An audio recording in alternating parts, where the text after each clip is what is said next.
Alrighty, what's going on, everybody? Welcome back to the Ringside Rambles podcast. I know it has been a while since we've done one of these.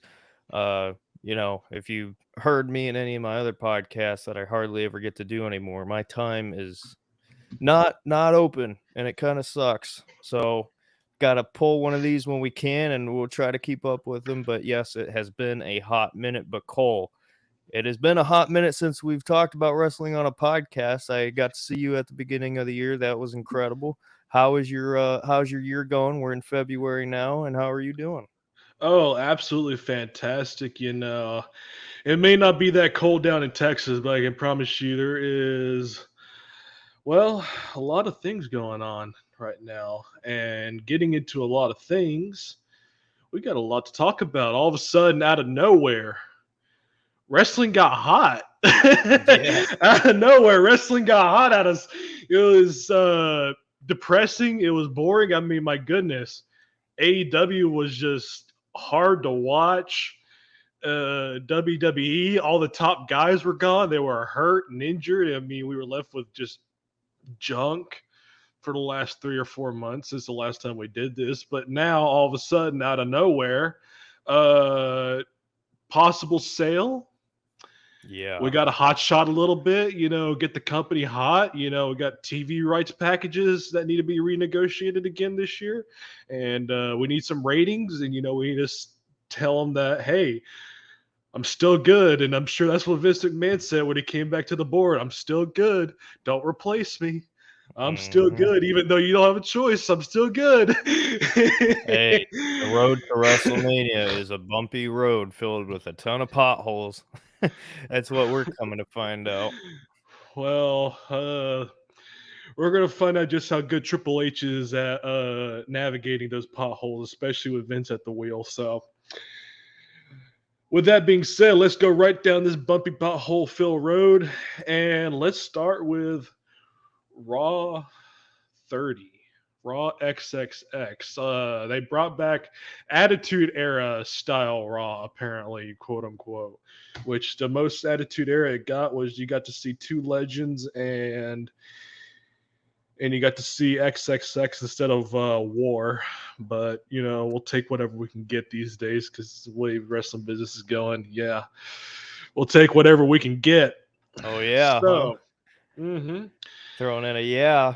yeah. Well, anyways, speaking of yeah, let's get right into this Raw XXX. So we start off with Hogan and Jimmy Hart coming out and welcoming everybody uh, to the Raw Oh. Triple X. And I mean, it was nice to see Jimmy Hart up there, but I mean Hogan. Oh, here we go. We got to keep Hogan. First opening segment. What's going on, brothers and Hulkamaniacs? So just Can we get Hulk Hogan a damn mic that works? I mean, come on to start the show. My goodness. yeah. I mean, they really did a wonderful job in the production side of things when it came to Hulk Hogan's microphone. And then after that, we go right into this little video package. Which I mean, if there is one thing I will say about WWE is that they got some really good producers up there in Stanford because man, anytime they produce one of the video packages, it always looks like $1 million. It looks like it's a trailer for a movie, which I mean, I think at this point that's what they're trying to produce is major motion pictures and sitcoms all across the land, as Dusty Rhodes would say. And that's the direction WWE looks these days. Is they're trying to produce major motion pictures, but at least their video packages always look good. Anyways, enough of that. So we start off segment one, and Roman Inc. comes out with Sami Zayn, and Roman's carrying all the gold, and of course they get into the tribal court segment, and of course we find out that Jey Uso is a friend of Sammy, which we'll get into that later on. Big friend of Sammy, and they do the whole tribal court. Heyman's doing his little little promo, tribal core, and then he makes the Eagles versus the 49ers roast. It was comedy gold. They were in Philadelphia for that, so I mean, it was just even better. Anyway, just Heyman just burns the Eagles, and man, the crowd's booing, and they're getting all into it, and Heyman's getting them all hot, and it's just absolutely. I mean, it was a good segment, but the whole thing was interesting. But what do you I have to say think that about all that? I think the Philadelphia Eagles locker room might have seen that video because boy oh boy, the hurting they put on the 49ers. My goodness. Um yeah, the tribal court segment, it's kind of being talked about as one of the hottest segments and best segments that we've seen in a long time on Raw. And I don't disagree. I guess I should say this right off the bat. I do not like Sami Zayn personally. I think he's a solid or I should say, he's actually a good in-ring performer. I don't love him as a character a lot of the times. That's just my personal opinion. And the cocksucker blocked me on Twitter, so fuck you, Sami Zayn. Um, but anyway, what they've done with this whole segment and storyline between, Sammy being a part of the bloodline, not being a part of the bloodline, all this stuff has been handled the best that we've seen Cole in probably decade plus. I mean, it's incredible stuff they're doing and just the way that they sold it, Roman being like, "Hey, you're not a part of us." And ordering Solo Sikoa, which by the way, Cole, I think that dude is going to be an absolute star. I don't know about you, but Hmm. um just the way they handled that, and then I believe Jay stopped him and played that package, and it was just kind of this emotional roller coaster that they've been taking the fans on for a while now. And obviously we'll get into what happened at the Royal Rumble, but as far as a setup for that, I thought it was very well. I think it was a little predictable, would probably be my only complaint because I think everybody knows they're not going to have them turn at a Raw, but I don't know. Overall, I thought that was really good. Yeah, I thought so too. I mean, they. I mean, I guess what I mean by that is, it went as expected and such, and of course, doing the whole like, Sammy, are you really on our side? Whose side are you on? Kind of thing. It just adds to the suspense and everything. So, moving on to segment two, and with this one, so we get into a Usos. I believe it was a Judgment Day, if my memory serves me right. I don't know. There was a lot of THC between now and then, but nevertheless, we go into the Usos versus Judgment Day match, and it's got a good flow. I mean, I do like the image of having Dominic up there with Judgment Day and Rhea Ripley and everything. I mean, it's got a good look. Overall, I think I like that little like the little stable they have going on there. So, and of course you got the Usos, and I think it was for the I think it was a title match. I think it was for Raw Tag Team titles or something like that. Uh, don't quote me on that, but nevertheless, yeah, they get into it, and then Finn Balor tries to do some little heat, and I know he gets ejected from the match or something, and then I forgot. I believe it was Jimmy Uso. I think he got hurt during the match or something, and then they milked that a little bit, and then all of a sudden Adam Pierce comes out. He's like, we can't do the match anymore, so it's gonna be the Judgment Day. And then Sammy's like, wait, hold on.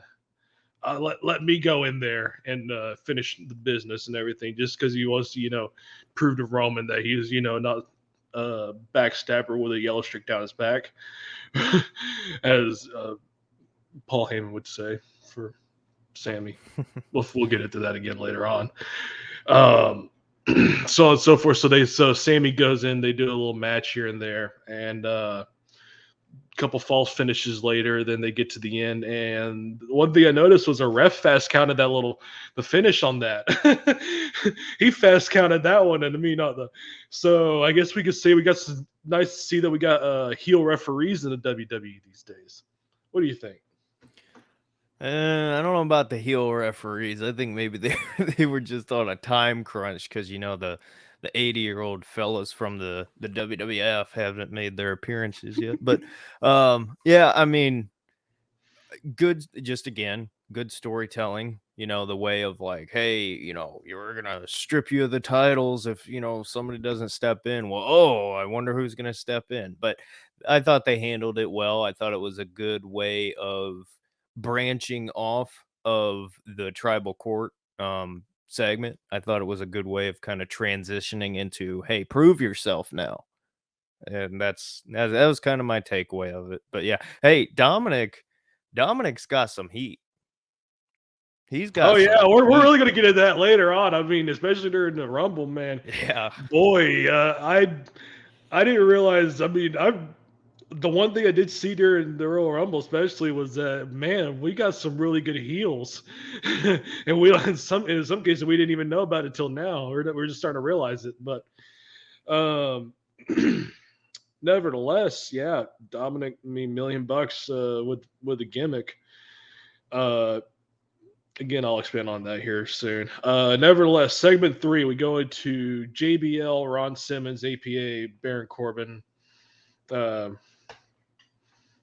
on the, of course, and they're doing this whole, are you on the poker list? And then I think JBL's like, hey, I know who's in there. And then, of course, Ron Simmons comes out, and they let him in through the classic APA door. And then we go into um, seeing all the old guys, Ted DiBiase, who else? Hogan and all them, and of course Flair was it just there. Rick was Flair. there. Yeah, Slick Rick. Yeah, I've been watching a lot of Mid South, and every time I see Ted DiBiase, I always go to General Skandor Akbar, go Teddy DiBiase, he's right there, Teddy DiBiase. Oh, it means General Skandor Akbar. If I'm telling you guys right now, y'all need to go watch some Mid South. Ernie Ladd just getting heat on with Akbar, and Akbar being the Arab gimmick that he is and everything. I mean, it's just classic, funny stuff. I'm telling you right now. But anyways, and then we go back to the stadium, arena, whatever the hell. And out of nowhere, I see the LA Knight, and I'm looking. I'm like, who is this guy? And then the glasses come off. I'm like, is that Eli Drake from Impact? I'm like, Yep. I was surprised. I'm like, they got Eli Drake's on WWE. I was like, oh, well, hello. All right. This might be pretty good because, I mean, what work he's done in Impact, I mean, what little I saw of him, and when he did that gauntlet match and Cornette and everything, I was like, hey, this guy can talk. He can work. Good for WWE to pick him up, but I've heard that he's had some issues with his gimmick. I think they made it like a male stripper at one point. Yeah, Dupree, yeah. Vince's great idea. So, but it was definitely really refreshing to see Eli Drake out there for sure. So, but anyways, they're setting up for this. I don't think it wasn't a match. It was kind of like a little storyline, angle segment where next thing we know, Eli Drake's in the ring, and out of nowhere, guess who comes out? The American Badass. Yeah. And at first, everybody was thinking it was going to be, Undertaker, the Dead Man gimmick to the Mystique, and then American Badass comes out. And don't get me wrong, I love the American Badass gimmick, but that should have been left in 2000 though. That was perfect back then. It was perfect back then, but now it's kind of like, I don't know. I mean, I just feel like I don't feel like I guess the way they presented Taker as American Badass this time just did not feel like the way they presented him in 2000. Because in 2000, man, I mean, it worked because it had that edginess to it, But now it's just like they start off as regular Undertaker, the Dead Man, and then they switch to American Badass Taker, and they botch up his music. At least they did play the Kid Rock version of the song, but they even botched that up, and it sounded weird. Yeah. But nevertheless, I think before we move on, I think I'm going to have to disagree with you a little bit here. I think they have to. Well, okay, let me clarify. What you're talking about, yes, I agree. They did not do full justice of the American Badass version of The Undertaker, and a lot of it was different. But what I will say is I think anytime we do see him, that's what he's going to be now, because since he's retired and a lot of the documentary stuff that he's done and being on podcasts and um especially like I don't know if you watched it, Cole, but like when he was on Rogan's podcast a while back and just kind of showed more of his personality fits the American Badass um version of himself as far as a character goes more than the Dead Mm-hmm. Man. So I agree with you in the sense that they didn't represent it well, and I don't even think the crowd really fully understood that it was him until the bike actually came out, which was kind of weird because Philly's Yeah. normally a great crowd, but um, I think they had to do this because him coming out as the Dead Man again, it's kind of like it's not the same.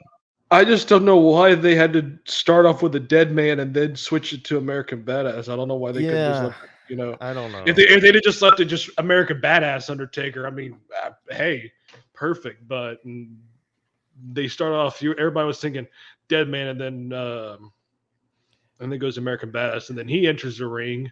I think people thought it was a swerve. I think people thought because when the Dead Man played and then the Kid Rock American Badass theme played, I think people thought it was going to be somebody impersonating him. Maybe that's the only thing that makes sense to me because Cole, that crowd didn't react. Yeah, no, it was. I don't know how to explain it, but anyways, Taker enters the ring, and I think Eli Drake's going. I'm gonna call him Eli Drake. I don't know. I mean, I can't call him LA Knight just yet. I'm gonna call him Eli Drake. Eli Drake's in the ring, doing his little promo stuff, and then all of a sudden he rolls out. Or no, I don't think he did a promo. I think Taker came in the ring and and Eli Drake rolled out, something like that sequence. But he's walking back to the back, and the next thing you know, ooh, lights go out, and then you see the blue urn of Bray Wyatt. Uh, and then of course they got Eli Drake, and then of course what happened?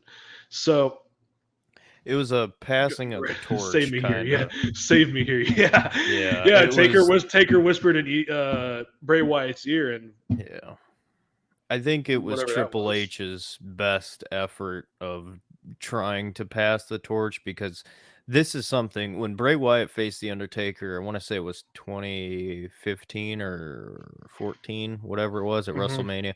That should have been the passing of the torch, but Vince McMahon is an idiot and didn't pull the trigger when it was time. So now that Taker's retired, they had to, somewhat do it in this segment. And it wasn't bad. I mean, it could have been worse. It was much better than the match we saw at the Royal Oh, Rumble, which we'll talk about. yeah. But hey, before we move on, I just want Uh-huh. to mention Eli Drake, LA Knight. The dude is over. Oh He yeah, is absolutely. over. Because I wasn't a big fan of him. I mean, I know the stuff he did at Impact, but I really wasn't a big fan of him because he did the modeling stupid bullshit that Vince had him doing. And then he switched to the LA Knight character, thank God, because Triple H was in charge and told him probably this is stupid.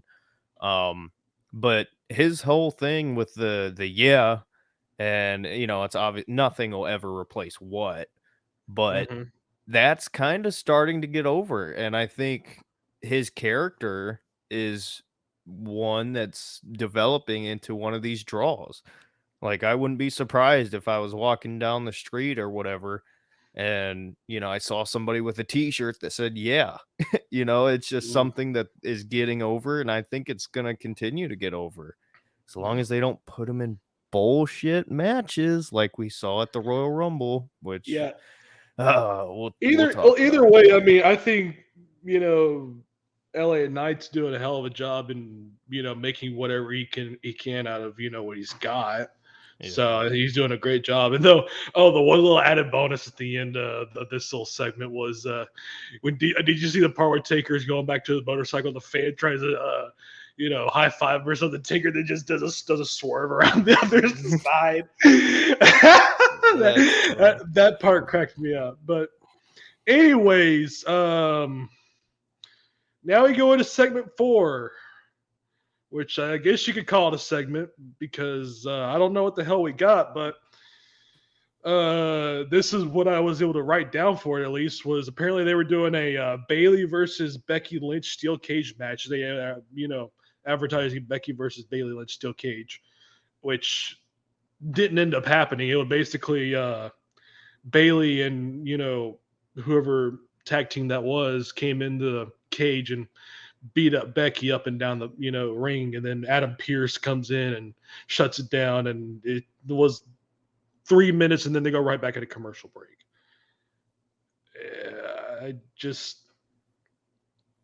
I have no idea. I wrote down, I'm like, what the hell is this? What did I just see? Because I was expecting a steel cage match, but instead I got a 30-second ass kicking and an angle, even though they advertised it as a match. Yeah, they botched that bad. It seemed like Raw so far, the impression I've gotten from at this point was that they literally wrote up the format for Raw 30, 3 hours before the show aired, because whoever wrote this up, man, they need to lose their job, because this was difficult. This is supposed to be your hottest Raw, and I don't know how long, and yet you still find a way to remind us that this is Monday Night Raw. Come on now. At least if you're going to bring in the legends, at least try to do your best to make sure that this is done right. But what do you got? Yeah, I mean, I don't know, dude. Yeah. It almost, what pisses me off about it is it's really false advertisement, because it's like, it's one thing to say, hey, we're going to have a cage match, but I mean, there was a steel cage there. Like, the crowd saw it and they were all, expecting, hey, we're going to see a steel cage match tonight.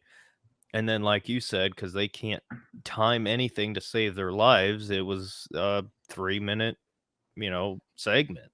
And I mean, I'm not complaining because, I didn't get to watch Raw 30, but, it's not something I would have died to see. But at the same time, like, there were probably people who were pretty pissed, Yeah. So, well, it gets more confusing after that. DX comes out next segment. DX with Kurt Angle. With Kurt Angle.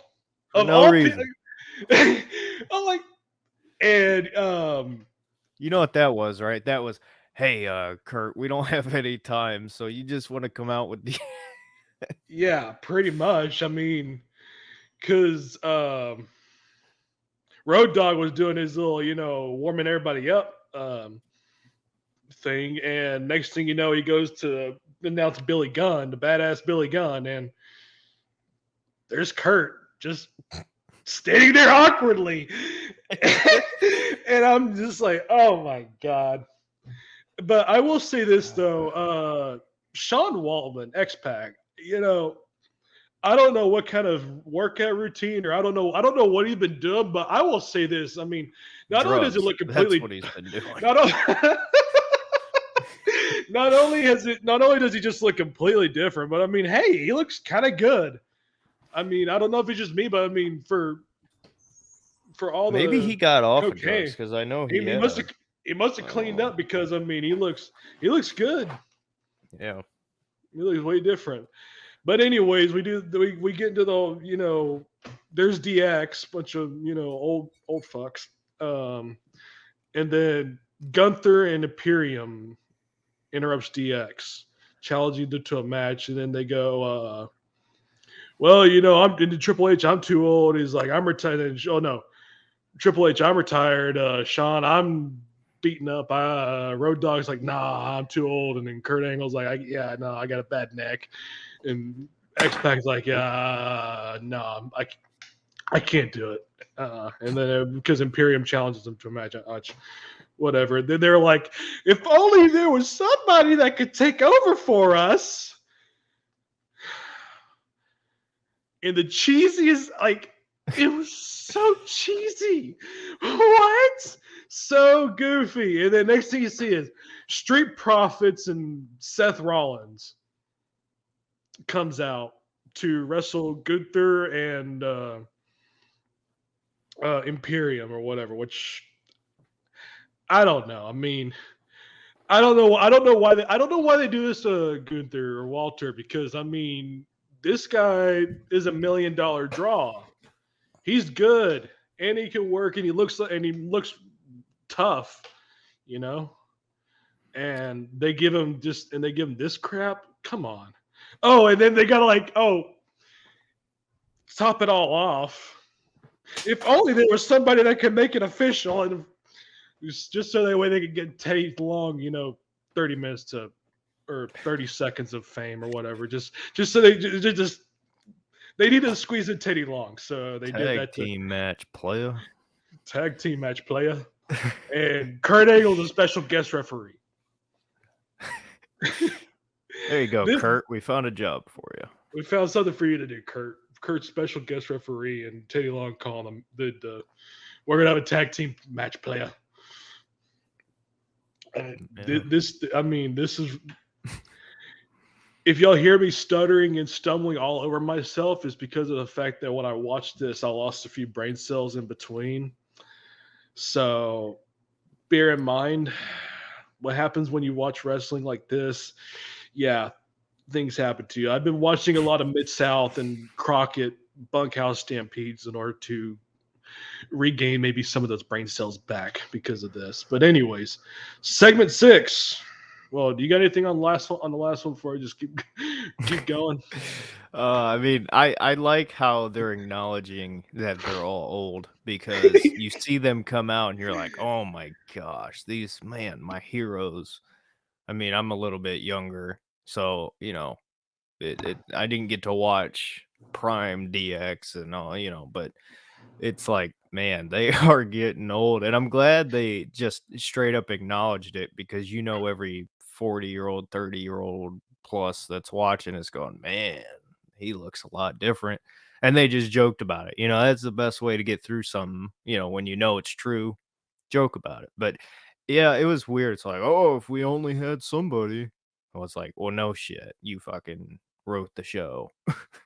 Like, all right, buddy, whatever. But yeah, I mean, that's pretty much all I had to say. I thought it was funny because Imperium, you could see Gunther kind of laughing and stuff. It's like, I think a part of the younger, newer roster members I think they're getting a kick out of it, because these guys were in NXT when Triple H was running it. So now that Triple H is running the show, I think they're kind of like, oh, like this is what happens when you get to play around with the main roster, Mm-hmm. I don't know. I thought it was funny, but anyway, onward. So now you go to segment 6. So we go Rollins and Street Profits versus Gunther and Imperium and Kurt Angle and on ref. And lo and behold, Jerry the King Lawler is on commentary for this one. I mean, which, to say the least, was a very big upgrade from the current Raw commentary team, because whoever the British guy or whatever is, I can't. He's hard to listen to. Is it Kevin Patrick, I want to say? Yeah, I don't know. But yeah, Kevin Patrick, that's who it is. Better not to know. Corey Graves is, I don't. It was nice to hear the King, to say the least. And we get the match started, and next thing you know, there's a commercial break in the middle of the match. Out of nowhere, they got the match. They didn't even announce that they're going to be right back. They just cut the commercial right in the middle of the match. And then we go right into, after the commercial break, we go right into Gunther getting heat with a ref, which that looked good. That was nice to see. And then there was some a little more top rope action, which looked good. And of course, Rollins using the pedigree and Olympic slam. That also looked good. But the best part of all was watching Montez Ford flip around. I will say this, Montez Ford can work. This guy can pop some moves, and it looks good. And it doesn't look like some aristocrat bullshit. B shit. You're trying to censor yourself, and instead of censoring the bull part, you were like, I was just like, the hell with it. Anyways, Montez Ford can work. He looks good. And not only that, but the nice thing about this match was there wasn't 9 million false finishes in between, or, that might have been a commercial break, but there wasn't a million false finishes. Why am I stumbling on myself? My God. 9 million false finishes. I gave it a 4 out of 5. So, and then right after that, then we go to a backstage segment with IRS, Ted DiBiase, and then of course Ron Simmons throws in a damn, and look who we have in the background, barely out of camera angle range or whatever, and Elias is stated there, which I'm like, I haven't seen Elias in 6 months. There he is. He's a drifter, man. He's just roaming the earth. Well, occasionally coming to a wrestling show. Pretty much. So, you got anything on that? I mean, not really. No. Yes, all typical, right, well, what you'd expect. So, next we go to a deal with Lashley and MVP, and then after that, guess who else comes out on the Raw 30? Slick Linda Rick. McMahon. Nope. Oh.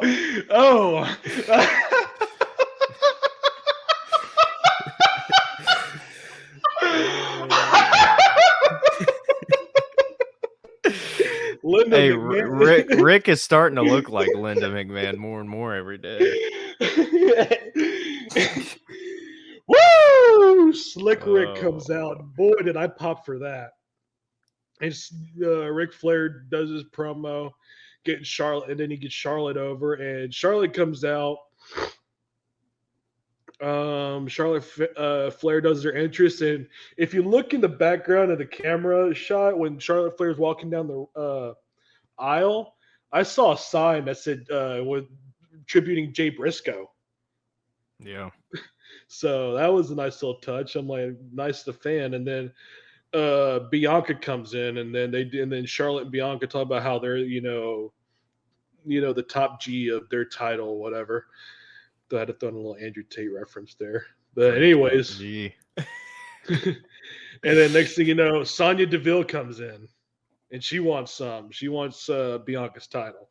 So next segment, we go right into a Sonya versus Bianca match. And then we go right into an ad. Picture to picture. That just annoys the hell out of me. And then Bianca basically finishes up the match or whatever. They do that, and then Bianca calls out Alexa Bliss. And then after that, we go to a Cody package. Cody Royal Rumble, film package, $1 million, of course. Although I hated that they announced it. I hated that. True. They should have just left it.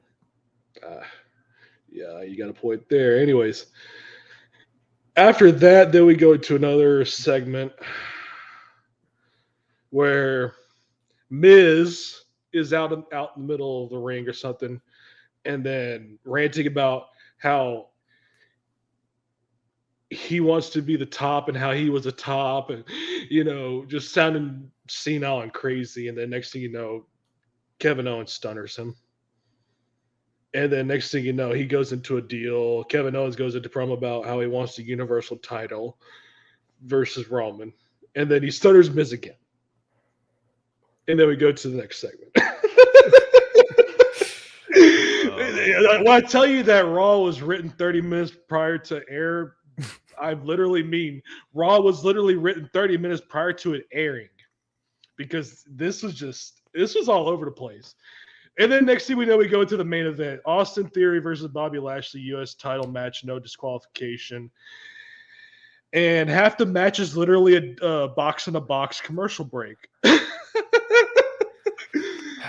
And this was also the match where all the gimmicks showed up: the tables, the chairs, ladders, and kendo sticks, and flaming blow-up dolls, and all sorts of crap came out. I don't know. Bobby Lashley plows Austin Theory through a chair. I'm glad you finished that sentence. That was going to be an interesting one to navigate if you didn't finish through the chair. Bobby Lashley plows Austin through a chair. Oh, come on now. Oh, come on now. You just got that? Oh, come on now. What I'm just saying. Yeah, you got a point. It is Raw XXX. Yeah, exactly. So, we didn't get that, so we got Lashley getting with a hit with a no, he didn't get hit with a fire extinguisher. He got extinguished, literally, and then gets plowed through a staircase, and then we go right into another commercial break, double box commercial break, and then next thing we know, we come back to Lashley suplexing Theory through a table, and then Brock Lesnar shows up. And F5's Bobby, and Austin Theory wins the match. Brock Lesnar comes out, beats up Bobby, everybody, and pretty much then leaves, and then Austin Theory wins, whatever. And then out of nowhere, the 10 p.m. hour shows up. They're still doing Raw. The Raw is still going on, mind you. There is still about another 20 minutes of Raw. 10 p.m. hour comes on, they immediately just cut off the stream. It just immediately times up. USA Network, cuts it off, and they go right into their next TV show. Just Raw, and Raw is literally they're still doing an angle, and they cut off the feed. Yep, great time management. They cut off the feed, man, in the middle of Raw. They're still. I'm sure they probably wrote a whole nother hour of Raw. I mean, my goodness, there was still plenty more Raw to go. And 10 p.m. hour comes on. Boop. Nope, you're done. That was it. Cameras off. Go home. Good night. I just. That was difficult. I was just scratching my head. I'm like, what? At least the good news is that WWE can't write a better pay-per-view. Yeah. Let's get into that. I've been looking forward to this one. Let's get into this. So, Royal Rumble. For all things holy, this one was good. Very good. For the first time ever, I was actually excited to see a pay-per-view. Same. And they delivered. They delivered. Yeah. And first-class production, everything just down to the second was, impeccable. Well, most of it. There were some parts that were, it's still WWE. But nevertheless. Sponsored by Mountain Dew. Sponsored by Mountain Dew. Anyways, we open the show. We see Michael Cole and Corey Graves, and the next thing we know, boom, Pat McAfee's Titantron pops, and the whole stadium in Alamo Dome just completely goes ape shit. Man, and Michael Cole was just going, and just the way Michael Cole popped. Oh, it was absolutely magical. When Pat McAfee came out, I was like, yes. And man, Pat and Michael Cole delivered the whole time. And that, I think, honestly, like, even during the most boring parts of the pay-per-view, Pat McAfee still was able to carry the whole show on his back and make it interesting, which is what a good color commentator is supposed to do. And man, God bless Pat McAfee. Yes. God bless Pat McAfee. Oh man. Dude, well, I don't know. Have you seen Michael Cole's interview on the McAfee show since the Rumble? I've seen a little bit. Yes. Yeah. That whole reaction from Michael It was Cole, genuine. Yeah. yes, He because didn't even know. he didn't know, and I was kind of wondering, in the back of my head, I was like, I just got a feeling we'll see Pat because football season's over because he was doing college football. He wasn't doing, College Game Day on ESPN. yeah, he wasn't doing NFL. So it was like, he'll probably be back. Um, but my question was, is he going to be competing? Because Cole, they fucking started the show with the Royal Rumble match. That kind of blew my mind. I couldn't believe that to Yeah, kick off. you'd have thought Yeah. that the Royal Rumble would be the main event, but nope. Yeah, they kicked it off, and yeah, to your point though about Pat, I think Pat is the perfect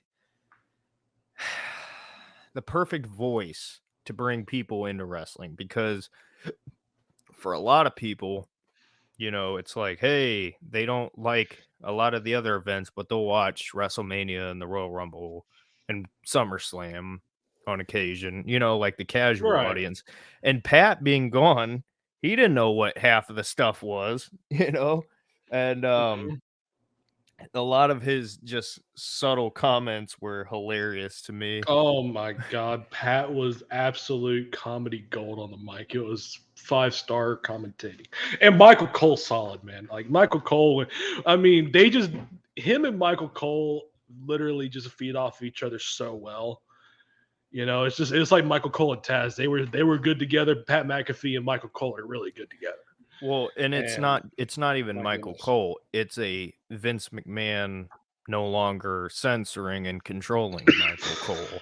You know, that's the Yeah, big we actually got to see a really good the old Michael Cole from the early 2000s when he was actually pretty decently good. And then Michael Cole sucked for a while, and now all of a sudden Vince McMahon's not controlling everything, so Michael Cole's good again.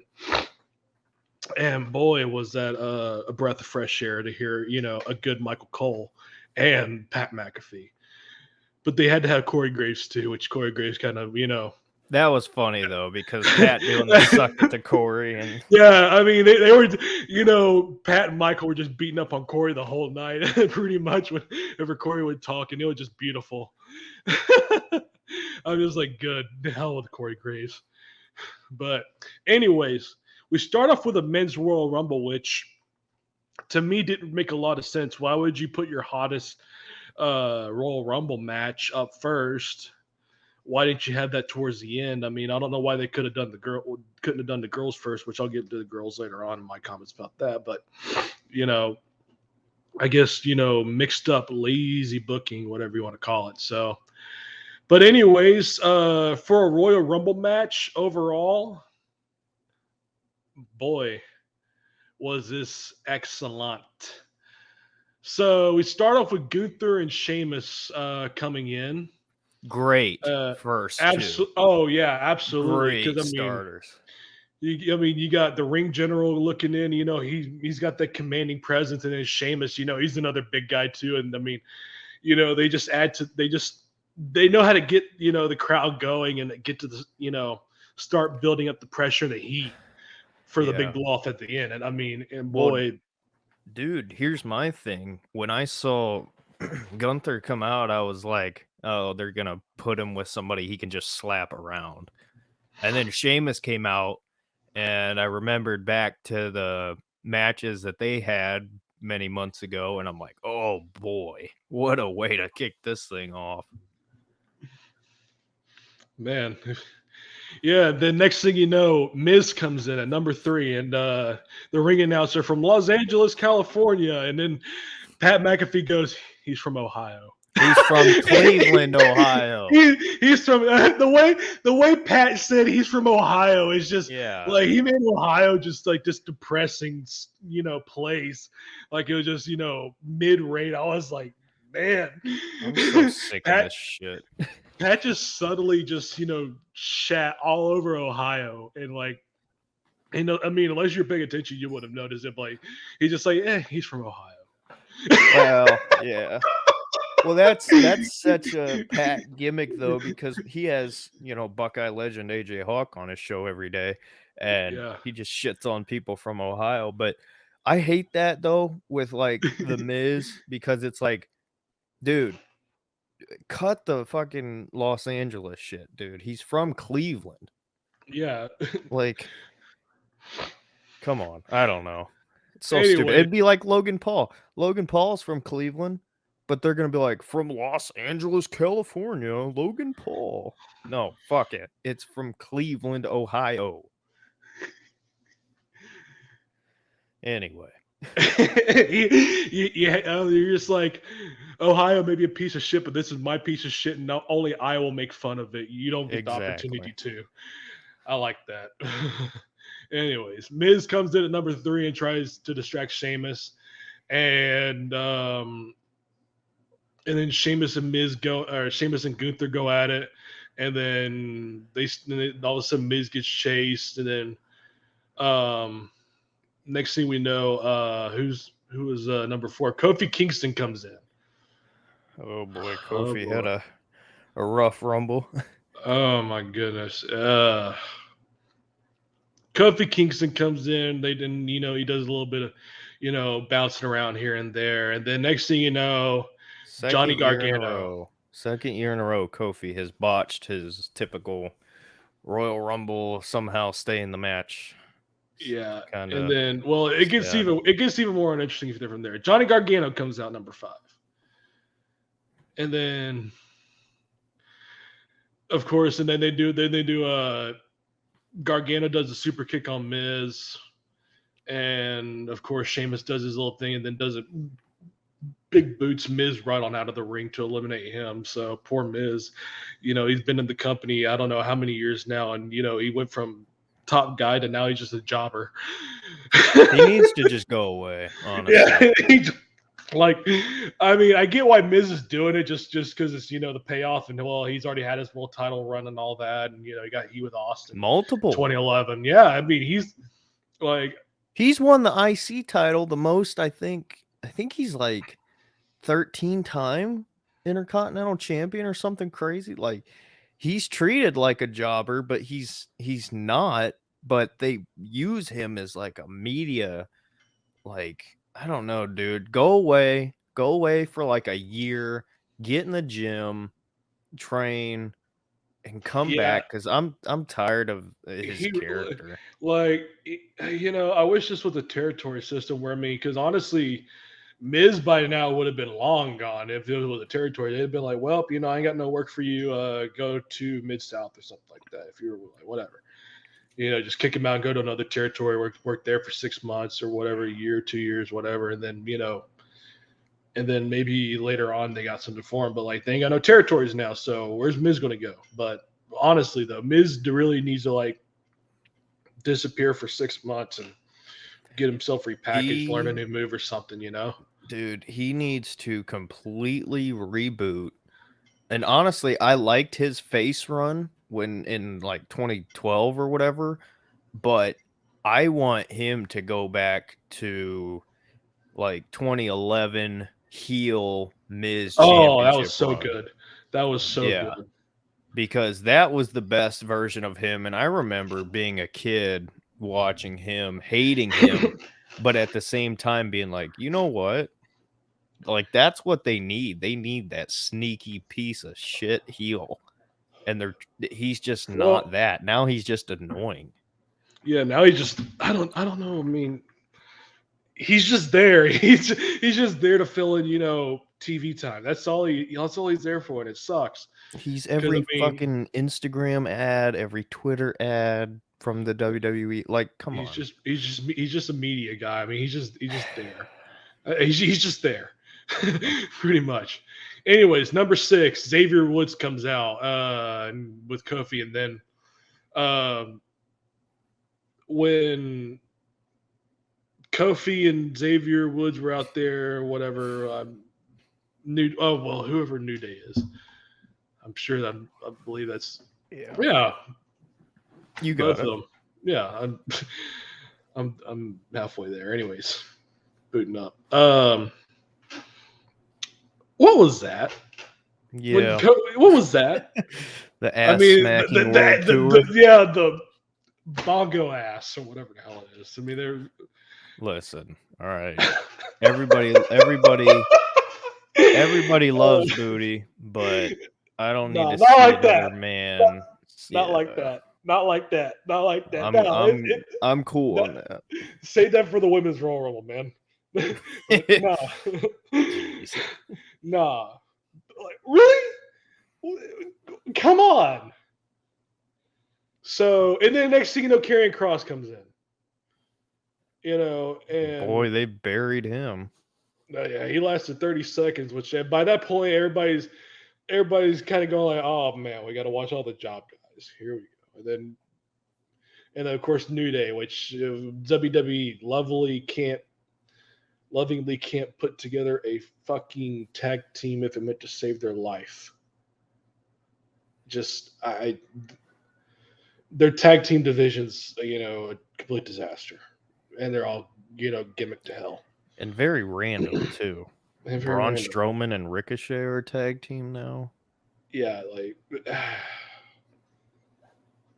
there's just a lot of this that doesn't make sense, but somehow, it worked for the Royal Rumble. That's the only time Yeah. it really worked is a Royal Rumble. But Well, any other time, actually, you know what? And obviously, in the timeline of we're talking right now, he's not entered yet. But the best tag team story from the Rumble was Sheamus and Drew yeah, McIntyre. Drew McIntyre, yeah. Because Which unlike every other piece of shit Rumble, the tag team actually worked with each other.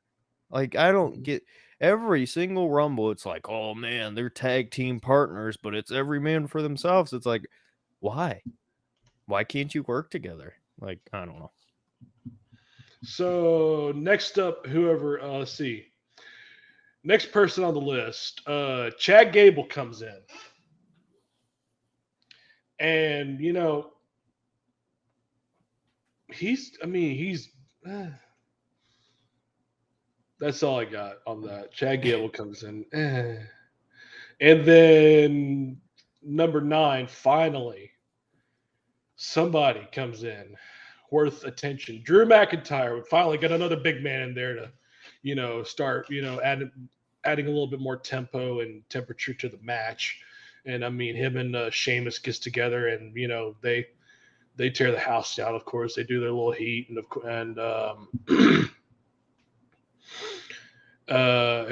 course they come in to fucking tear the house down and kick everybody out.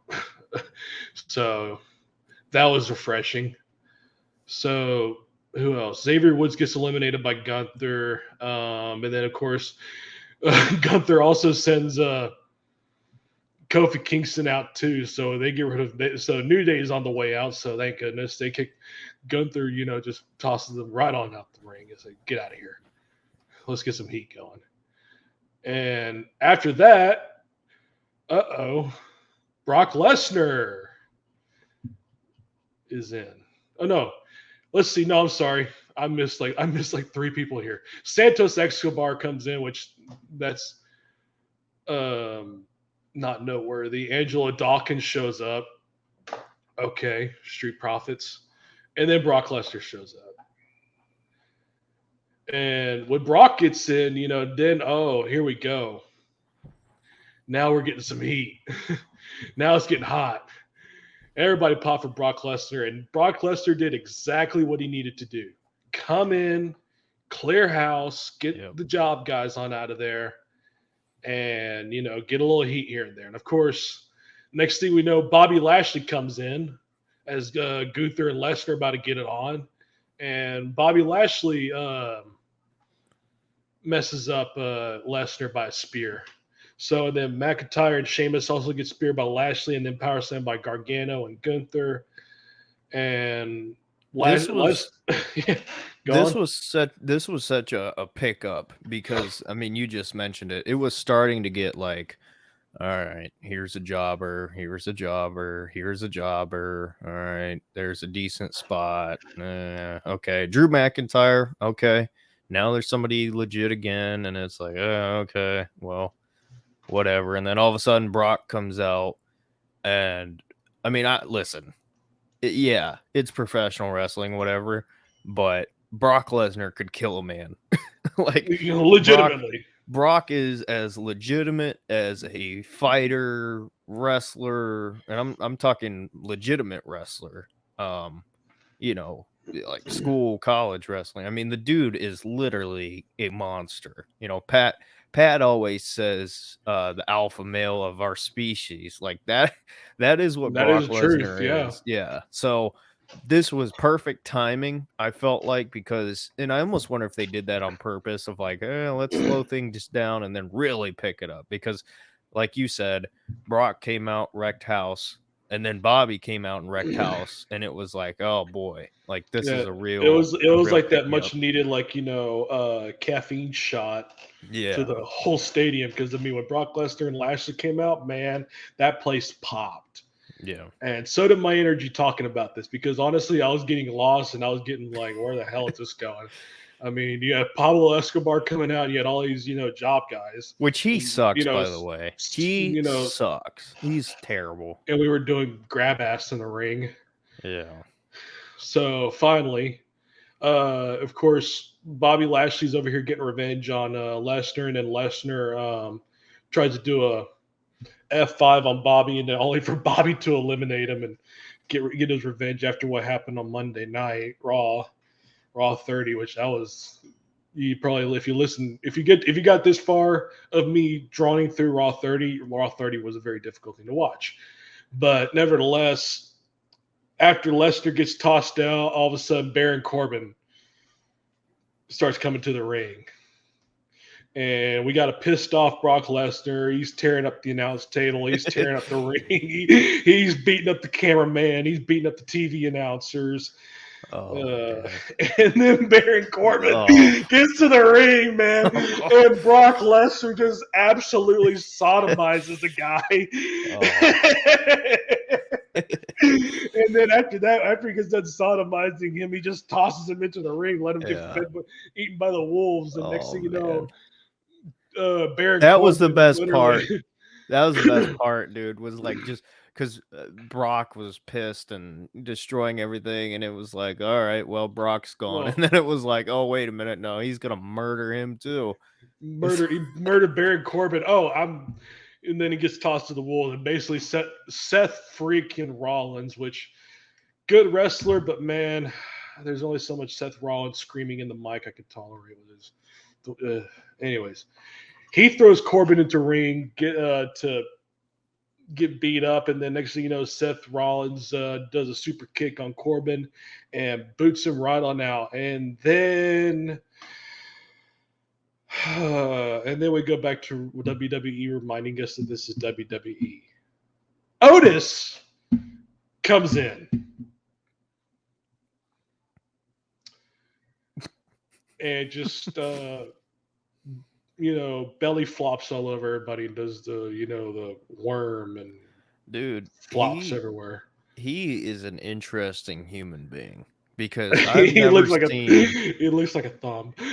Dude, I mean, I made the joke that he's like the white Mark Henry. I mean, but much smaller. Like he is a short, thick dude. Like I've seen videos of him in the gym, and he's doing like shoulder press, and I mean, it looks like a super jacked midget. Like, I mean, he is pretty much. But if I don't know, you got all these people in the ring, and then Otis shows up. I'm just like, yeah. And then music cues, Rey Mysterio. Man, the music lasted 5 seconds, and oh, he's dead. Well, yeah, his son beat him up in the back apparently. Which next thing you know, his son shows up, Dominic, Yep. and he showed up with raised torn up Yep. mask. Yep. And man, let me tell you something, Dominic Mysterio, man, I absolutely I love the man now. Yep. I actually like Dominic Mysterio so much because he is just the most chicken shit heel, just Punk people kid. exactly. I mean, Yep. it's like, I mean, it almost reminds me of Cornette in the '80s, almost in some twisted, alternate reality sense. But Dominic, just the way he does his gimmick remind me so. He must have gotten. It must be a Cornette fan or something because man, like I mean, he just like Midnight Express something because like this guy literally, I mean, he just does the whole chicken shit. People legitimately feel like they could kick this kid's ass. Yeah. Well, I did mean, you hell, see okay, so he comes out with the mask on and I was like, "Oh, that is perfect." And then I was like, "All right." Well, he took it off and I was hoping he would just wear it. Like if I were him, I would have just worn it. Just wear it and just make people hate you that much more, but whatever. He ripped it up. And then Cole, I don't know if you saw, walking down the aisle, he snatches a Rey Mysterio mask from a fan and chucks it down the aisle. man, Like, oh my this gosh. this punk ass chicken Yeah. shit. I mean, it's the way he does it is masterful. I'm like, Yeah. man, we need more heels like that in WWE. I mean, we need heels in general. We need heels and we need baby faces, man. Like, I mean, Dominic does a hell of a job. I'm telling you right now. That kid, he's going places in that company because he is good. So as Dominic's coming in, pretty much, we apparently missed a camera angle where Sheamus eliminates Otis, which, well, nobody missed him. Um, and of course, Off to Golden Corral he yeah, goes. off the Golden Corral he goes. Yeah, which I mean, that's where I'm about to be in about 15 minutes or so. But anyways, uh, Dominic showboats into the ring, and then Sheamus is over taunting him. Dominic's over there, getting his heat. And Sheamus is like, come on, come get the ass kicking you deserve, you little shit. And Dominic comes in eventually, tries to eliminate Sheamus, and then Sheamus counters. And next thing you know, Elias shows up wielding a guitar. And pretty much the only thing that happens in that whole segment that Elias comes in, he hits Gunther in the back with a guitar. I mean, it was funny. I mean, he just goes boom. It was a heck of a spot though, because we haven't seen weapons in the Rumble Yeah, in yeah. Oh my forever. goodness, Gunther so like crazy. His back's all scarred and bloodied up, and the guitar just explodes into a million pieces. I mean, it was funny. I enjoyed the hell out of that.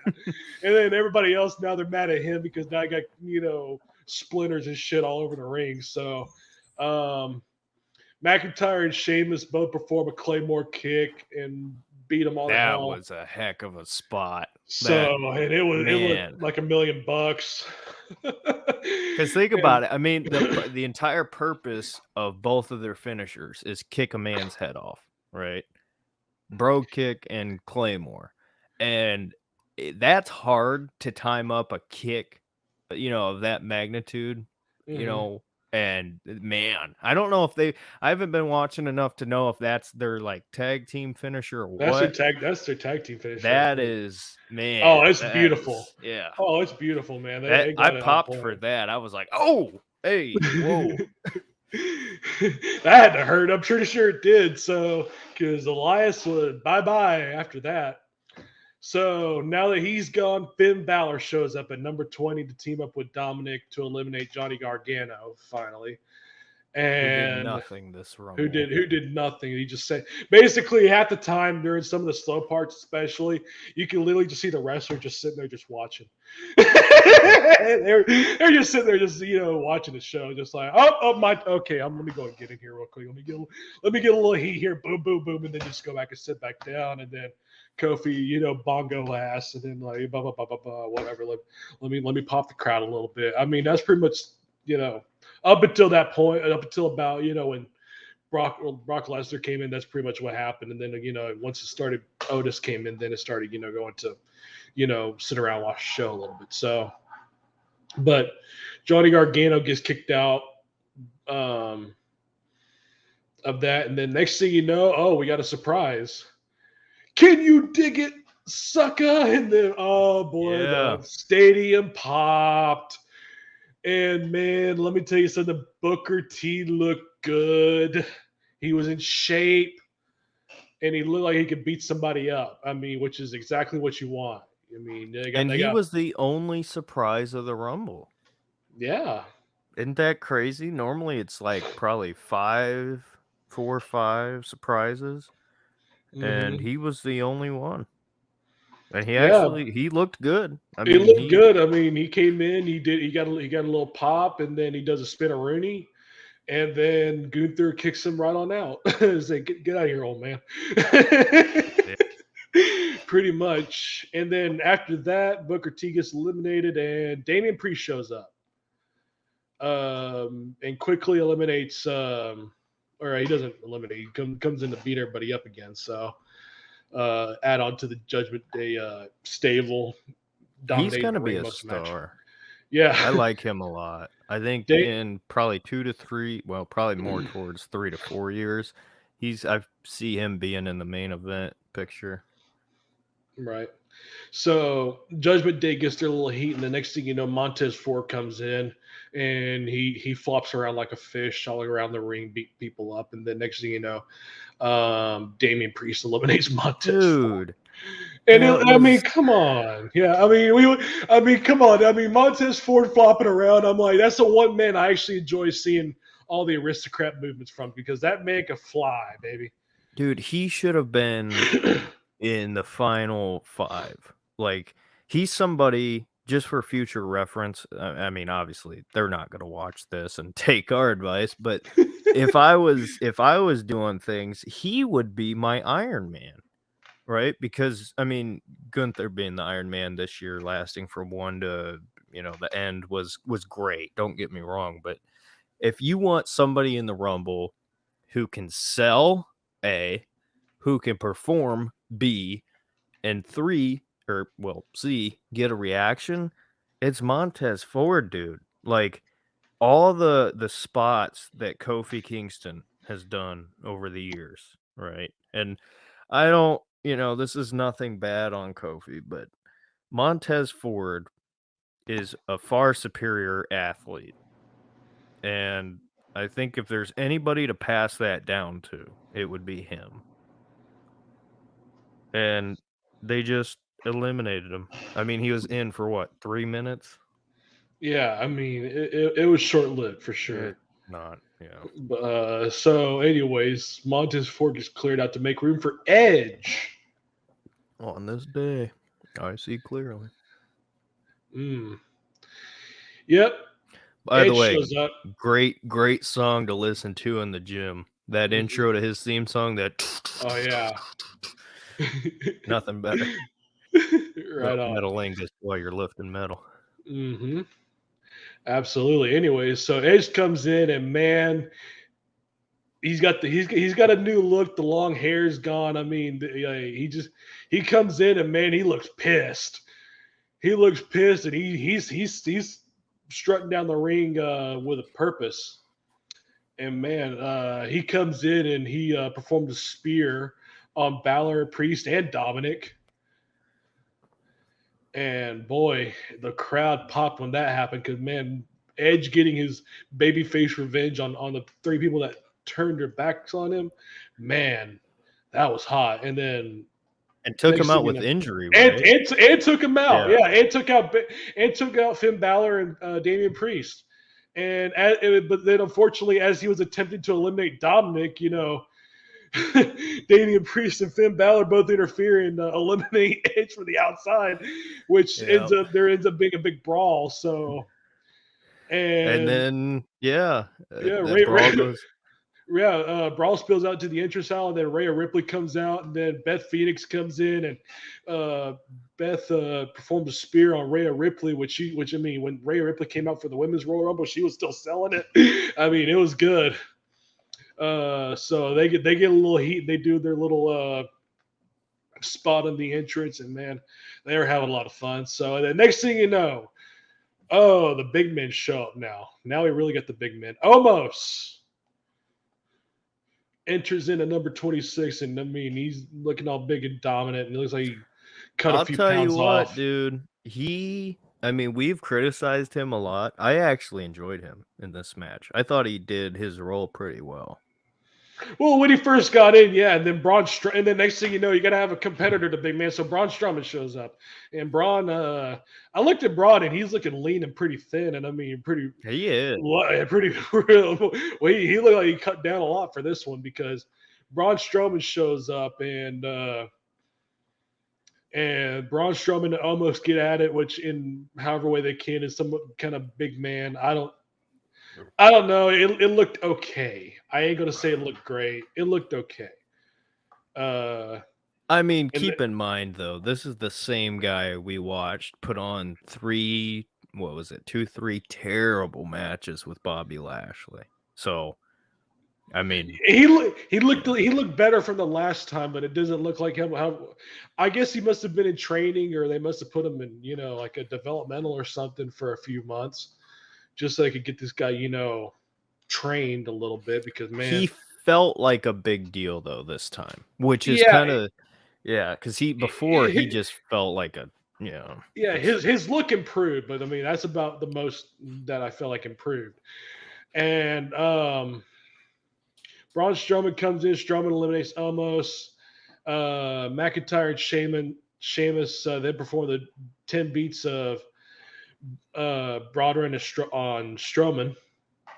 And then next thing we know, Gunther comes up out of nowhere and, eliminate both McIntyre and Sheamus. And then next thing we know, Logan Paul. Yep. And He man, was 29, right? I believe, yeah, he was 29. Or no, yeah, 29. All right. So no, because Ricochet. Ricochet Comes in. Yeah, Ricochet came in next. I forgot. Ricochet comes in, and they do a little bit of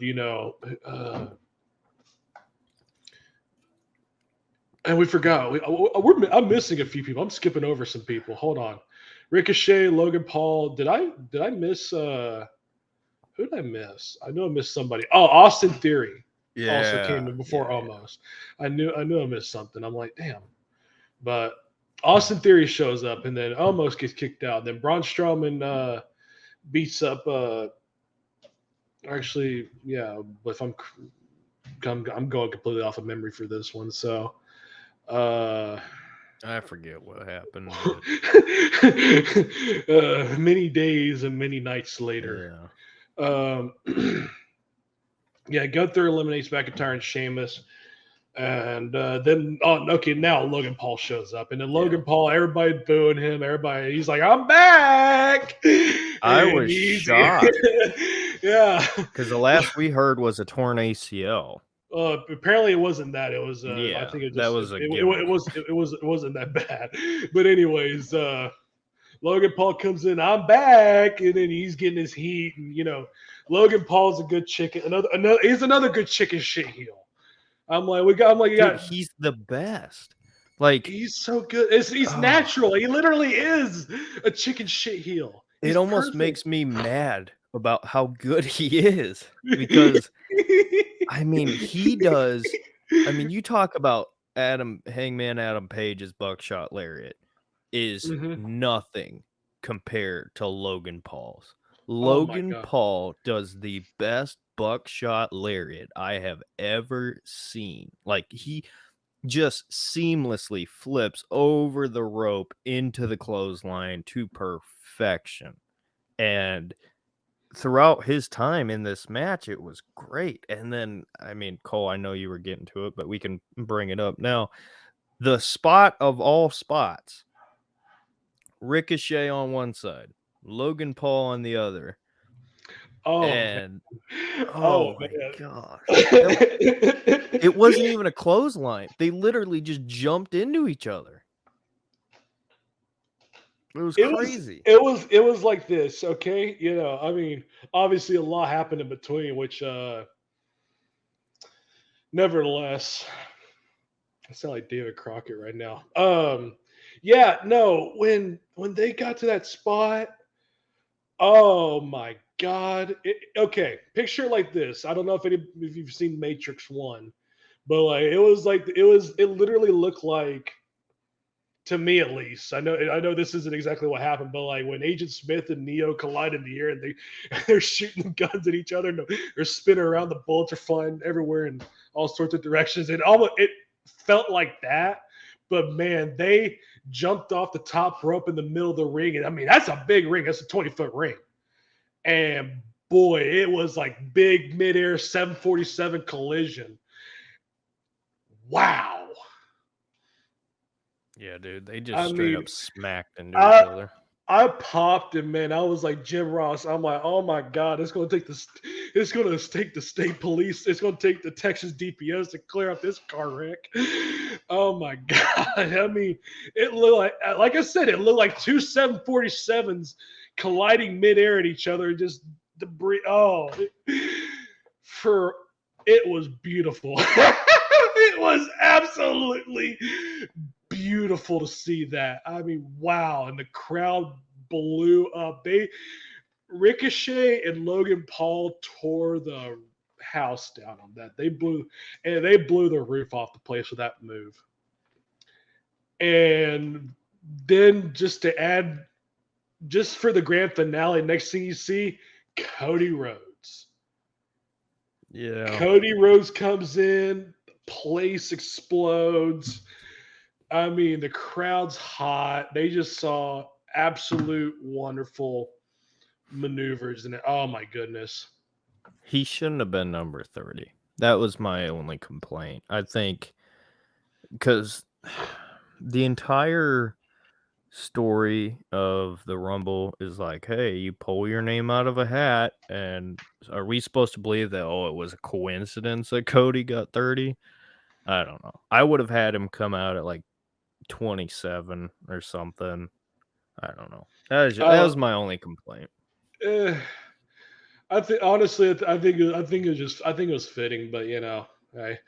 But let's go and finish this up. So Rollins performed the Stomp of Theory, and then Cody Rhodes eliminates Austin Theory after that. Then the final four were Rhodes, Gunther, Seth Rollins, and Logan Paul. And then Cody and Seth both performed pedigrees on Gunther. And then after that, Logan Paul eliminates Seth Rollins. Good. I Cody like that. Rhodes hitting a pedigree was incredible. I Oh my texted you when goodness. that happened. I was like, Yeah, oh boy. it was beautiful. And then let's see, Cody Rhodes before the Crossroads on Logan Paul and eliminated him. That was beautiful. Looked great, Um, sold it perfectly. and then let's see. And then after that, once they got rid of them, then we saw Logan. No, not Logan. He got kicked out. Cody Rhodes and Gunther, and they did a little 3-minute match. They had that was I nice. mean, it looked good, and I mean Gunther was just beating the hell out of Cody. Man, that chest looked like it did when he tore that pec, and man, like they got it all. I mean, they did a hot little 3-minute match right there. It looked good, and in the end, Cody performed the Crossroads on Gunther, and then he did a clothesline him on out of the ring to earn the World Championship title run at WrestleMania 39. Yeah. So we get to see that. I think it'll be good because, man, I'm tired of seeing Roman with the two rings. Two rings, two belts, two belts. Yeah. That final two, because the one thing we don't really see in the Rumble much anymore is a final two kind of having a mini match within a match. And we got that here. And what a perfect two to do it. You know, Oh, we have absolutely. the number one entrant and the returning Cody. I mean, it was nobody thought that Gunther was going to win it, but they did it so well. And even the spots on the maybe I'm thinking of the women's match. I think I'm thinking of the women's rumble, but there was a couple spots where it was like, Cody, be careful, because like one slip and you ruin this whole thing, buddy. But yeah, it was great. Yeah, and unfortunately, that was the last great thing to happen for a while. Yeah, that's Literally. one way to put it. So, all right, I think you disappeared, and took a shower or something. I think you vanished after the Royal Rumble match. I think you're Yep. like, so I basically stuck around to watch the rest of the whole. Well, wait a minute. Well, Hold on. No, what was the second match? The second match after was that, it was Bray Wyatt, LA Knight, Mountain Dew Pitch Black okay. match. I watched this. Oh I no! watched this, and then Oh after I was man! like, "Oh, Oh showtime." man! Oh man! Let's just get into this one because this is Oh, oh boy. you go ahead. I mean, Okay. I Let's oh my god. let's do it this way because it'll be too much to break down the entire match. I'm just gonna share my overall feelings. Okay. First of all, what is a Mountain Dew Pitch Black match? I'm like, what are they gonna do? Like, and then the lights went out, and it was the I almost said the neon light, the black light, which actually, believe it or not, I kind of liked. I kind of thought that was cool. It was different, but do we need Mountain Dew lit up in the middle of the ring? Do we need it lit? Like, come on, dude. I'm so sick and tired of the branding. I don't want to see a Mountain Dew logo in a wrestling ring. I don't want to see it on the side. I do not care that you are sponsoring it. Like, oh my gosh, that was that. Oh, I hated that. First thing. Second thing, LA Knight comes out and he's wearing his bright neon green, yellow, whatever it was, tights. And I was like, oh, this will be interesting. And Bray Wyatt comes out and he's Takes not wearing 45 minutes to get into the fucking ring. he takes an eternity to get to the ring. And I was like, well, this is interesting because he had his normal lights. And I was like, all right, what are they going to do with Bray Wyatt? Because I can't imagine, like, you're going to have this black light match and he's just going to not be wearing anything. Like, I expected a mask or something. And then all of a sudden, the lights go back to the black light and his face was painted in, must have been like invisible ink or something. And believe it or not, Cole, that was my favorite thing from this match. I thought that was a genius idea because it's a it's something we haven't seen before. We've seen Yeah. face paint, we've seen masks, we've seen, countless other different creepy looking things, but never black light neon face paint that you can't see. I thought that was sick. And his the design of the face paint made him look like a demon. I mean, he was, visually, I thought Bray looked great. The ring and all that other BS, whatever.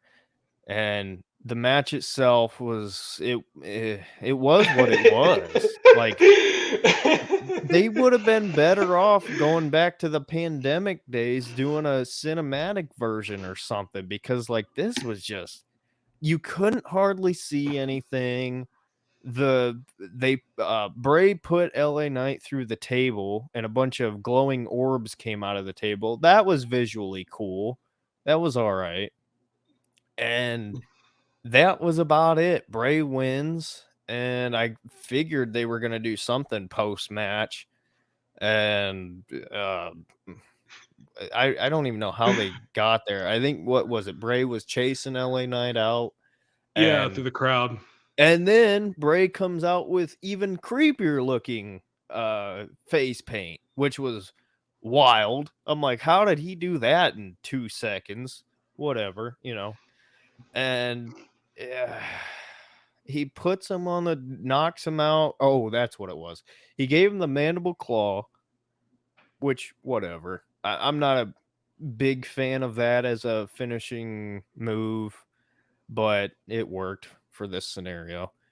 And then Uncle Hottie just shows up out of nowhere, like Casper the Ghost, and jumps off. Which, by the way, Uncle Howdy's got to be Bo Dallas, who's Bray's real life brother. Gotta be. But anyway, he jumps off and completely misses LA Knight, but whatever. Visually, it was solid. But just overall, that entire match, I was like, what kind of crackhead version of a wrestling match am I watching right now? It was like a mix of a 10-year-old being like, oh, let's have a glow in the dark match. And then it was like a lucid dream crackhead with Bray's paint and orbs and like, what in the world? Cole, I know you're gonna rant on this, so before I hand it over to you, I just want to say this because I know we kind of talked about this in passing. Bray Wyatt, I was pumped when he came back, and I'm still a fan of Bray Wyatt and the stuff that he does. I think he has good ideas. But oh my gosh, they present him so terrible sometimes. The Hell in a Cell match with Seth Rollins when you couldn't see a damn thing because it was red lights, that was atrocious. You have the countless different spooky, stupid crap from the Alexa Fiend Bliss. days. Yes. Okay, thank you. The Alexa Bliss stuff. Let's burn him alive in the ring, and then he comes back magically at WrestleMania. And then 2 years goes by, and he comes back to the company, and it's going to be a split personality character. Awesome. Love that idea. I like his theme music. I like the general idea of that. But what help me understand how this is your new Undertaker. This is the guy that you just passed the torch to, and this is his Cole. I don't know if okay. I don't know. I don't know. I'm getting fired up here, dude. I'm so mad. I don't know if you realize this. This was Bray Wyatt's first match back in the company in a year or two. And this is how they chose to bring him back. What?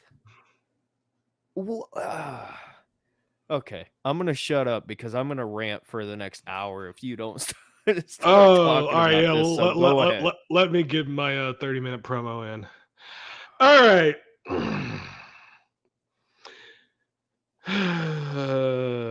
The fact that it took 30 minutes for Bray to get to the fucking ring, you fat sack of shit.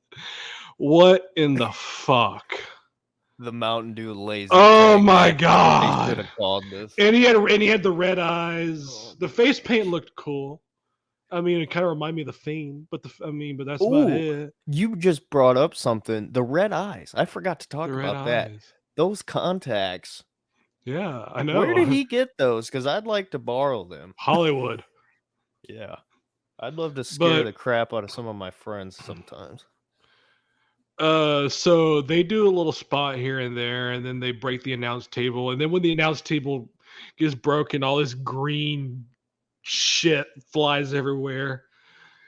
It was visually unappealing. It was like, what is all this shit everywhere? What is this? Why do we have so many gimmicks? So speaking of gimmicks, then Bray throws in a toolbox and never uses the motherfucker. Yeah. It's what? Come on! You're gonna what do you need a toolbox for? What are you using it for? And then LA Knights over here. I mean, if they'd have presented it right, what they should have done, they should have done what they did with AJ Styles and Taker. That's what they should have done, but we didn't get that, did we? No, WWE had to remind us how WWE it can get. And I mean, oh my god, and Bray looks like shit.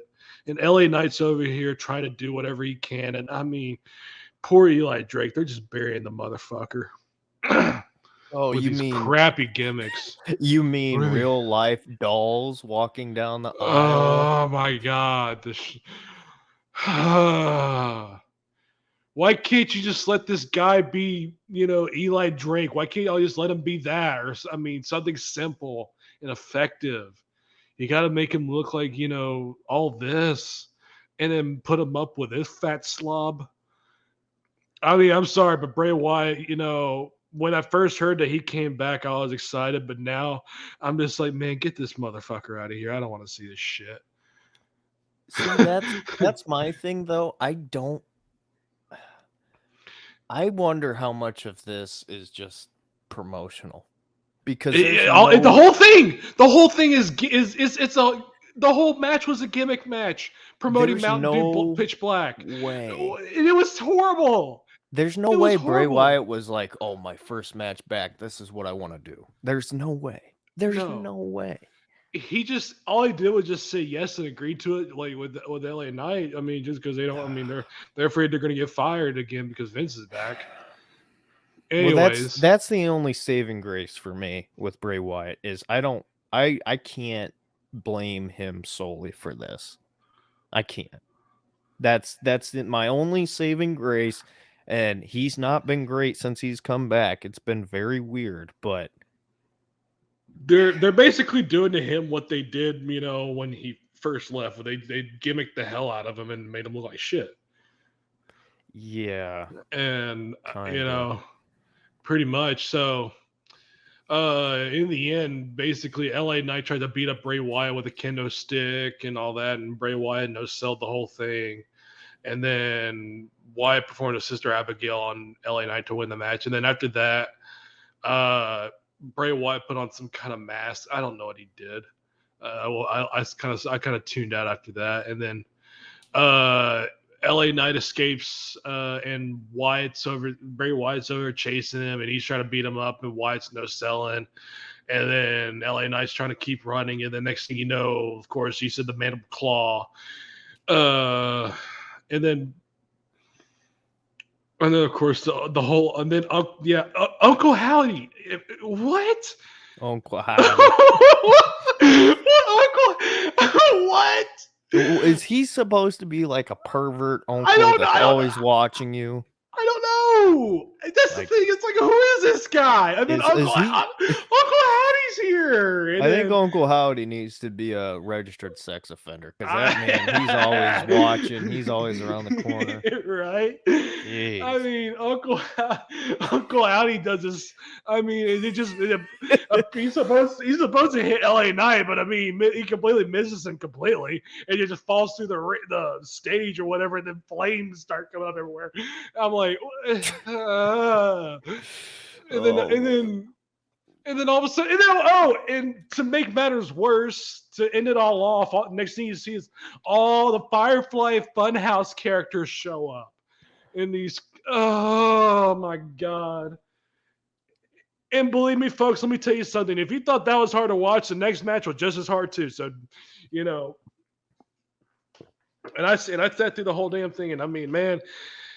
It didn't get any better until a women's rumble, which even that was like, yeah. But, you wonder why I decided to take a shower and get ready for the next day and not care. I don't blame you, because honestly, the next match was for the Raw Women's Championship: Bianca Belair and Alexa Bliss, and Alexa Bliss being 4'7" as she is. I was surprised. I'm like when they announced Alexa Bliss's name, they're like from Columbus, Ohio. I'm like, what? What the hell? Yep. I didn't even know that. I didn't even know Alexa Bliss was from Columbus and shit. I was like, that's cool. Yep. Alexa, stop by the Players Mall and say hello. Please. Anyways. Yeah, I mean, she did a little deal on Raw 30, Raw XXX, and she's like, I don't need Bray Wyatt and anybody to beat your ass, Bianca. And then Bianca's like, bring it on, bitch, or whatever the fuck. And then they do this match. And I didn't see a second of it. It was basically Bianca just kind of tossed her around like a rag doll a little bit, and and Alexa Bliss is just and then it was like it was like a 10-minute match. It was they did like a 10-minute match, and that was it. And of course Bianca won. And then next thing you know, there was a video package that came out. And it was all the old clips of Alexa Bliss when she was associated with Bray and Uncle Howdy. So obviously they're doing, if they ran that video package of Alexa Bliss and Bray Wyatt, obviously Alexa Bliss is going to be teaming. They're going to. Do you see where this is going? Alexa Bliss and Bray Wyatt are back together again with Uncle Howdy, creepy Uncle Howdy, running all over hell over half of Georgia, jumping on top of people, start fires. Oh man. Okay. Now, after we get rid of all the gimmick matches and all the bullshit, let's go into the Women's Royal Rumble. So, I will say this though, I don't know why they put the women in first. I don't. That should have. I mean, I don't know why they should have put them in the first, and then the men's in the second, just before your main event. So, at least the good news is, I will say this though, is that they did move the women's Royal Rumble match along pretty quickly. I mean, they basically had them in and out in 30 seconds. I mean, most of them, they were in and out, and I like that. Get this match moving. Let's just get this over with. Because we got a whole 6-hour pay-per-view, and yes, Royal Rumble was a 6-hour pay-per-view. Not kidding either. But honestly, if I were booking this match, I tell you this. I mean, I was listening to Corbin and everything and all them, and let's see, who are your stars on the women's? Let's see, Rhea Ripley, Bailey. Who is that? Was it Roxanne Perez? No, I don't. Raquel Rodriguez. Raquel Rodriguez, yeah. Yeah. From Laredo and all that, yeah. From Rio Grande Valley, yeah. So basically, you got Rhea, Bailey, maybe Becky. Let's see, Raquel Rodriguez, she's good. Let's see, Sonya, and of course Bianca and Charlotte. That's pretty much your women's division. Because I saw a lot of names in here, and it's like either they're like or haven't seen them in a while, or it's just So here we go. Women's Royal Rumble. Rhea Ripley opens up with Liv Morgan. And then Dana Brooke comes in. And pretty much they're just moving them all off. They're just pretty much moving these people all up and down. So which it didn't really get interesting until about Emma, and then Shayna Baszler came in, and that was interesting. And then Bayley came in, and they did some stuff, and then it was like B-Fab, Roxanne Perez came in, Dakota Kai was Io Sky, and then Natalya came in, and I mean I kind of popped when I heard the Bret Hart music, and then yeah, dude, it's the perfect trick of all time. Have Bret Hart's music as your theme song, so everybody's like, oh wait, no, never mind. Yeah. Candice LeRae, Zoe Stark, Shia Lee. And then Becky Lynch comes in, and I'm like, oh, it gets interesting. And then Tegan Knox, Asuka, Dewdropper, Piper Niven now, which, I mean, I will say this, though. Piper Niven, her work, the way they repackaged her and everything, I mean, yeah, it works. it was definitely a lot more interesting than Dewdrop or whatever the hell it was. And then Tamina came in, Chelsea Green came in, Zelina Vega, Raquel Rodriguez, and I'm telling you what, Raquel Rodriguez, she is good. That's someone people need to watch for, because I mean she's on her way up. She's She good. needs a character change. She's good, but I think they need some sort of structure with her. Yeah. Maya Yim comes in, Lacey Evans. Oscar, honestly, that was it. That was interesting when Oscar's little, well, the time she was in there, I kind of enjoyed that. Oh, and then 25, Michelle McCool. She's My kid, boy.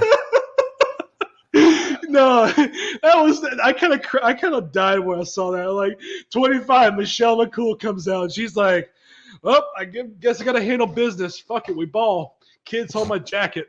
That's right. That's pretty much how it went, man. It was just like she just said, "To hell with it, let's go." All right, I guess I'm doing this. And before then she would just, everybody was thinking, oh, she's just a guest. She's just sitting there, watching the thing, and then next thing you know, we need a guest. So Michelle McCool comes in, and then Indy Hartwell, and then again it gets interesting. Sonya Deville, she's good. I like her. And then Shotzi, Nikki Cross, and then obviously there's a lot in between, but most of it was just kind of BS. I didn't really pay attention to most of the in between stuff, what happened, and all the action, and everything, because they're pretty much moving them in and out really quickly and all that, Yeah. So, and then Nia Jax comes in at number 30. And honestly, Nia Jax, and then honestly, I kind of popped on when she entered the ring, and all the wrestlers stood around her, and they all hate her guts. She's just the worst. And man, I'm so glad they. They literally all were a united effort, and all of them tossed her out. And she's like, "You bunch of backstabbing son of a bitches." I'm like, they're like, "Get the fuck." It's like that one kid everybody hates. He's just like, "Get the fuck out of here." Yeah. Fuck you. But the little ending spot, was Rhea Ripley. Hold on, it was Rhea Ripley. Who was it? Was it Liv Morgan? Yeah, it was Liv Morgan. Yes. It was Rhea Ripley, Liv Morgan, and Asuka. Yes. And they did their little heat on the side of the ring and all that. And Asuka blew the green snot out of her lips and tried to hit Rhea. And Rhea wins the Royal Rumble. And man, I thought that was a really good ending. The way the way they ended that was awesome. Yeah. Though I forget how'd they do it. It was like Liv was hanging on to the ropes or whatever, and Rhea just wrapped her legs around her and threw her to the ground. I like that. It was Rhea was hanging on or something like that, actually. Yeah. Rhea Ripley was hanging on, and then she gets up, and then Asuka, and they do their little heat, and the way they ended it was awesome. I mean, and honestly, I am really happy that it's Rhea Ripley. Yes. That won the Royal Rumble, because the Women's Royal Rumble, because I mean, man, she can work, she can sell, she's good, and she's believable. And I mean, and not only that, but I think a lot of that has to do with the fact that they feel like if there was, the way I feel like wrestling fans look at it, especially me, is that when I see a woman, in the wrestling ring, I want to feel like that woman could actually go against some of the guys. Yep. And handle business with them like a Ronda Rousey could do that. I mean, and that's what people want to see. They want to, if you're going to have a women's wrestler, a woman as a wrestler, I feel like they should be able to kick some of the guys' asses. And Rhea Ripley gives that aura, and it gets over, and she's good, and she can get heat, she can pop a crowd. I mean, my goodness. It was perfect. I'm glad that they put her in the winning the Royal Rumble. So, anyways, after that they had a concert by Hardy. So, I basically, went and took a break. I went and, changed the channel. I didn't want to see all that. So I came back right in time for the main event. And I must say, for a main event, this one was probably one of the best main events I've seen in a long time for a Royal Rumble, or just in general. I mean, for a main event, Roman Reigns versus Kevin Owens. Yeah. And man, they got it on. They did a lot of work. They did the false finishes. They legitimately looked like they were beating the hell out of each other in the ring. It looked good. What was tough is everybody knows Roman's gonna win. I mean, they're not gonna send True. Kevin. They're not gonna send Kevin Owens into WrestleMania as the champion. So that's tough. That's always tough when you know who the winner is gonna be and you can still figure out how to make it good. And that was my only thing was like, I don't know if I really care about this match because, whatever. But they did a great job. I think it started kind of slow a little bit, but it started to build up and build up and build up. And then it was great. Kevin Owens is kind of, at first, he had an expression of like, I don't really care. But I thought they did a very good job. I really did. And we'll talk about the post match stuff, but Oh man, the actual match itself, I thought turned out to be pretty good. Yeah, and of course Paul's getting his heat. Sammy's, just watching the thing, kind of like, oh my god, why am I here? Of course in gimmick and everything and all that. And man, when Roman had Kevin on the outside and he would beat him up on the ring steps, man. Oh my god, it looked brutal. I mean, Roman looked like he was legitimately beating the living shit out of Kevin, just slamming his head to the just ring steps. Oh, dude, I was like, man, I'm yeah. like, I was actually thinking, I'm like, man, that I thought Kevin legitimately, broke his neck. I mean, it looked brutal. That was difficult. I was there's very few things anymore that I can watch that'll make me cringe like that. Oh, and the fact that they did it twice. They didn't just do it once, they did it twice. Well, and did you see the dude in the crowd who was like, "Do it again, Roman"? I was like, "Are you trying to kill him? Do you want him dead?" Oh my god. Oh, yeah, that was brutal. Brutal. Anyways, Roman obviously pins Kevin Owens 1, 2, 3. And whoa. The ending after the match. Wow. I thought it drew on a little long, but overall, the suspense was just absolutely. This was whoever came up with this in creative, or whoever pitched this idea, props, because this was good. Dude, it's the only story, even going back to when Vince was there, it's the only story that they've cared about, and it's stretched this long. And the execution of it was fantastic. I mean, because even they did a couple couple teasers, because it was like, oh, they made it look like Sammy was gonna hit Roman and then he didn't. And man, then the pop of the crowd. So let's see. Jey Uso was like good. We're trying to be all good job, Sammy, and then all of a sudden Roman's like, whoa, whoa, whoa, whoa, whoa, whoa, whoa. I want to make sure he's actually legitimately on our side. So next thing you know, Roman and the Bloodline, beat up Kevin Owens again. They keep beating him up, and then the Usos and Sikoa doing a lot of damage. And then Sami Zayn just sitting there watching.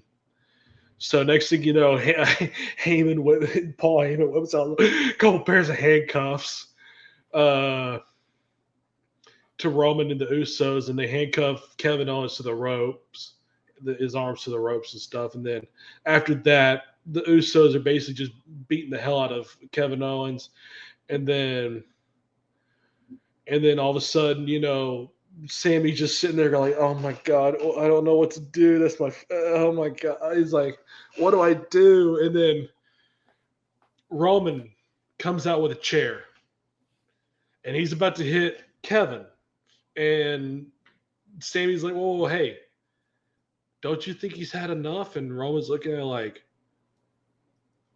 "Whose side are you on? Who do you think you are stopping me from beating this guy up? Aren't you on our team? Aren't you supposed to be, an Uso?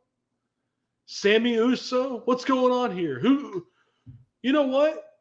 No, here, Sammy, you beat him up then. If you don't want me to do it, you beat him up." And Sammy's just sitting there, hesitating, going like, "I'm like," now he's backed into a corner, and they're like, "Ooh, what's he gonna do now?" And Roman's over here like, "Hit him! What are you doing? Hit him! He abandoned you. He's nothing. He was the one guy that you respected, and he abandoned you. And we picked you up. He deserves this. Hit him." And then, then after that, Roman goes and talking shit to Kevin Owens, and the next thing you know, pow! Right to the back of Roman Reigns. Sami Zayn hits Roman Reigns with a chair. Roman falls, and the crowd goes, "Holy shit." And to add on to the whole suspense and the whole, just whoa moment that occurred, Jey Uso walks out of the ring. Yep. And I mean, I didn't see that coming. I didn't see that. I was not expecting that. I was expecting that after Sammy hit Roman, I was expecting, Jey Uso to turn on Sami Zayn. And man, I was not expecting Jey Uso to walk out of the ring like that. Just utter disgust to Roman. That's good storytelling. That's good booking. Well, and the one thing that Roman kind of during the lockdown era of wrestling that he did great was talking during matches. Mm-hmm. And after that happened, Roman, when everybody was beating on Sammy, and I don't know if you heard it, but he was like, "You tore my family apart," because you got to look at it. I mean, just the storytelling aspect of this from Roman's perspective, he's not wrong. Like you forced yourself into this, and we accepted you, and then you split up my family. Like, I thought that was just perfect because Oh my goodness, there's yes. so many different perspectives. You have Jay's perspective where it's like, hey, your family, and going back to when Jay was facing Roman and, Roman won, and it was like, all right, you're the one, and I'm going to be behind you, and we're going to be family, and we're going to do this. And then Solo comes in, and it's like, man, this is just getting even bigger and bigger. And then it's like Sammy comes in, and it's like, I don't know, dude. Just the story that people are kind of pointing out is really Jay versus Roman, because that split has been a part of the story for years. I mean, this is not a year-long story. This is not a couple months. This is years. This is literally years that they have put work into this. And Yeah. it's crazy. Man. After that, pretty much they Sami Zayn obviously turned face, Jey Uso turned face, and and of course they brutalized Sammy in the ring. And boy, that was just wow. And of course Roman and all that they leave, and it was just. Whew. And obviously, looking back on it, the results, the reception of it shows. I mean, this was the biggest gated Royal Rumble history. Yeah, well, yeah, this was the most watched, biggest gated. Yeah, I mean, they pretty much.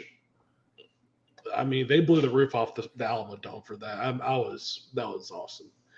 And afterwards, I mean, now we know, and now afterwards on Raw, they did a whole deal about Cody's. He's coming for the undisputed WWE Universal Championship at WrestleMania, and then obviously, Judgment Day and all them. They're getting it on with Beth Phoenix and Edge.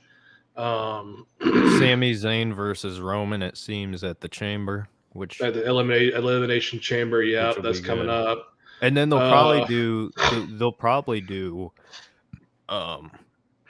Kevin and Sammy. Well, I don't know. It'll be interesting how they handle this because you could have Kevin and Sammy versus the Usos, but that wouldn't make sense because Jay's gone. So are they they need to do like a 6-man bunkhouse. They need to be like Sammy, yeah, but how would they do that though? Because Roman can't be involved. Yes, he can. 6-man bunkhouse. You get 6-man. Okay, Roman and the Usos, which basically it's not going to be. It's obviously going to be Jimmy Uso and Solo Sikoa. Yeah. Yeah. Yeah. Yeah. It's just so fun to say. Yeah.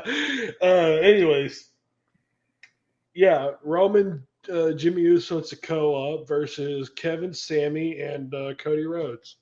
I think you can make it happen. So they're. I mean, they want to. I mean, Kevin and Sammy, they got heat with the Usos. And well, I wonder. Obviously, Cody wants a shot at Roman, so I mean, you can make it. You can probably make something happen. They might do. Well, my guess would be what they'll probably do is Roman versus Sammy at Chamber. Sammy loses to Roman, and then at WrestleMania they'll probably do Roman versus Cody, but the Usos, they'll probably put the tag title on Solo Sikoa. So it'll be Jimmy and Solo versus Owens and Sammy. Or they could do Jay and Sammy, which would be interesting. They could. I mean, I'm excited to see how the storyline progresses. I mean, they piqued my attention for sure. What's tough though, the only problem is Sammy he's got a little bit of the Daniel Bryan movement. Yeah. But the thing is, people are so behind Cody, and Cody is the guy. Listen, Cody should be the one to take the titles off of Roman. Oh, absolutely. But Sammy's so hot right now, you don't want to. I don't know. You can't waste the heat, or not the heat. What's the momentum? Yeah, you don't want to waste the momentum behind Sammy, but at the same time, Cody's the guy. So how do you work that out? Well, needless to say, we'll figure that out because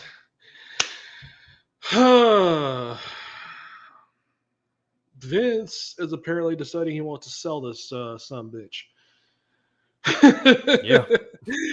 So yeah, after a really hot Royal Rumble, seems like Vince has some ammunition to say, "Hey, look, I'm back. I got this thing popping, and we got a big TV media deal to package up, pal. And we got a lot of work to do."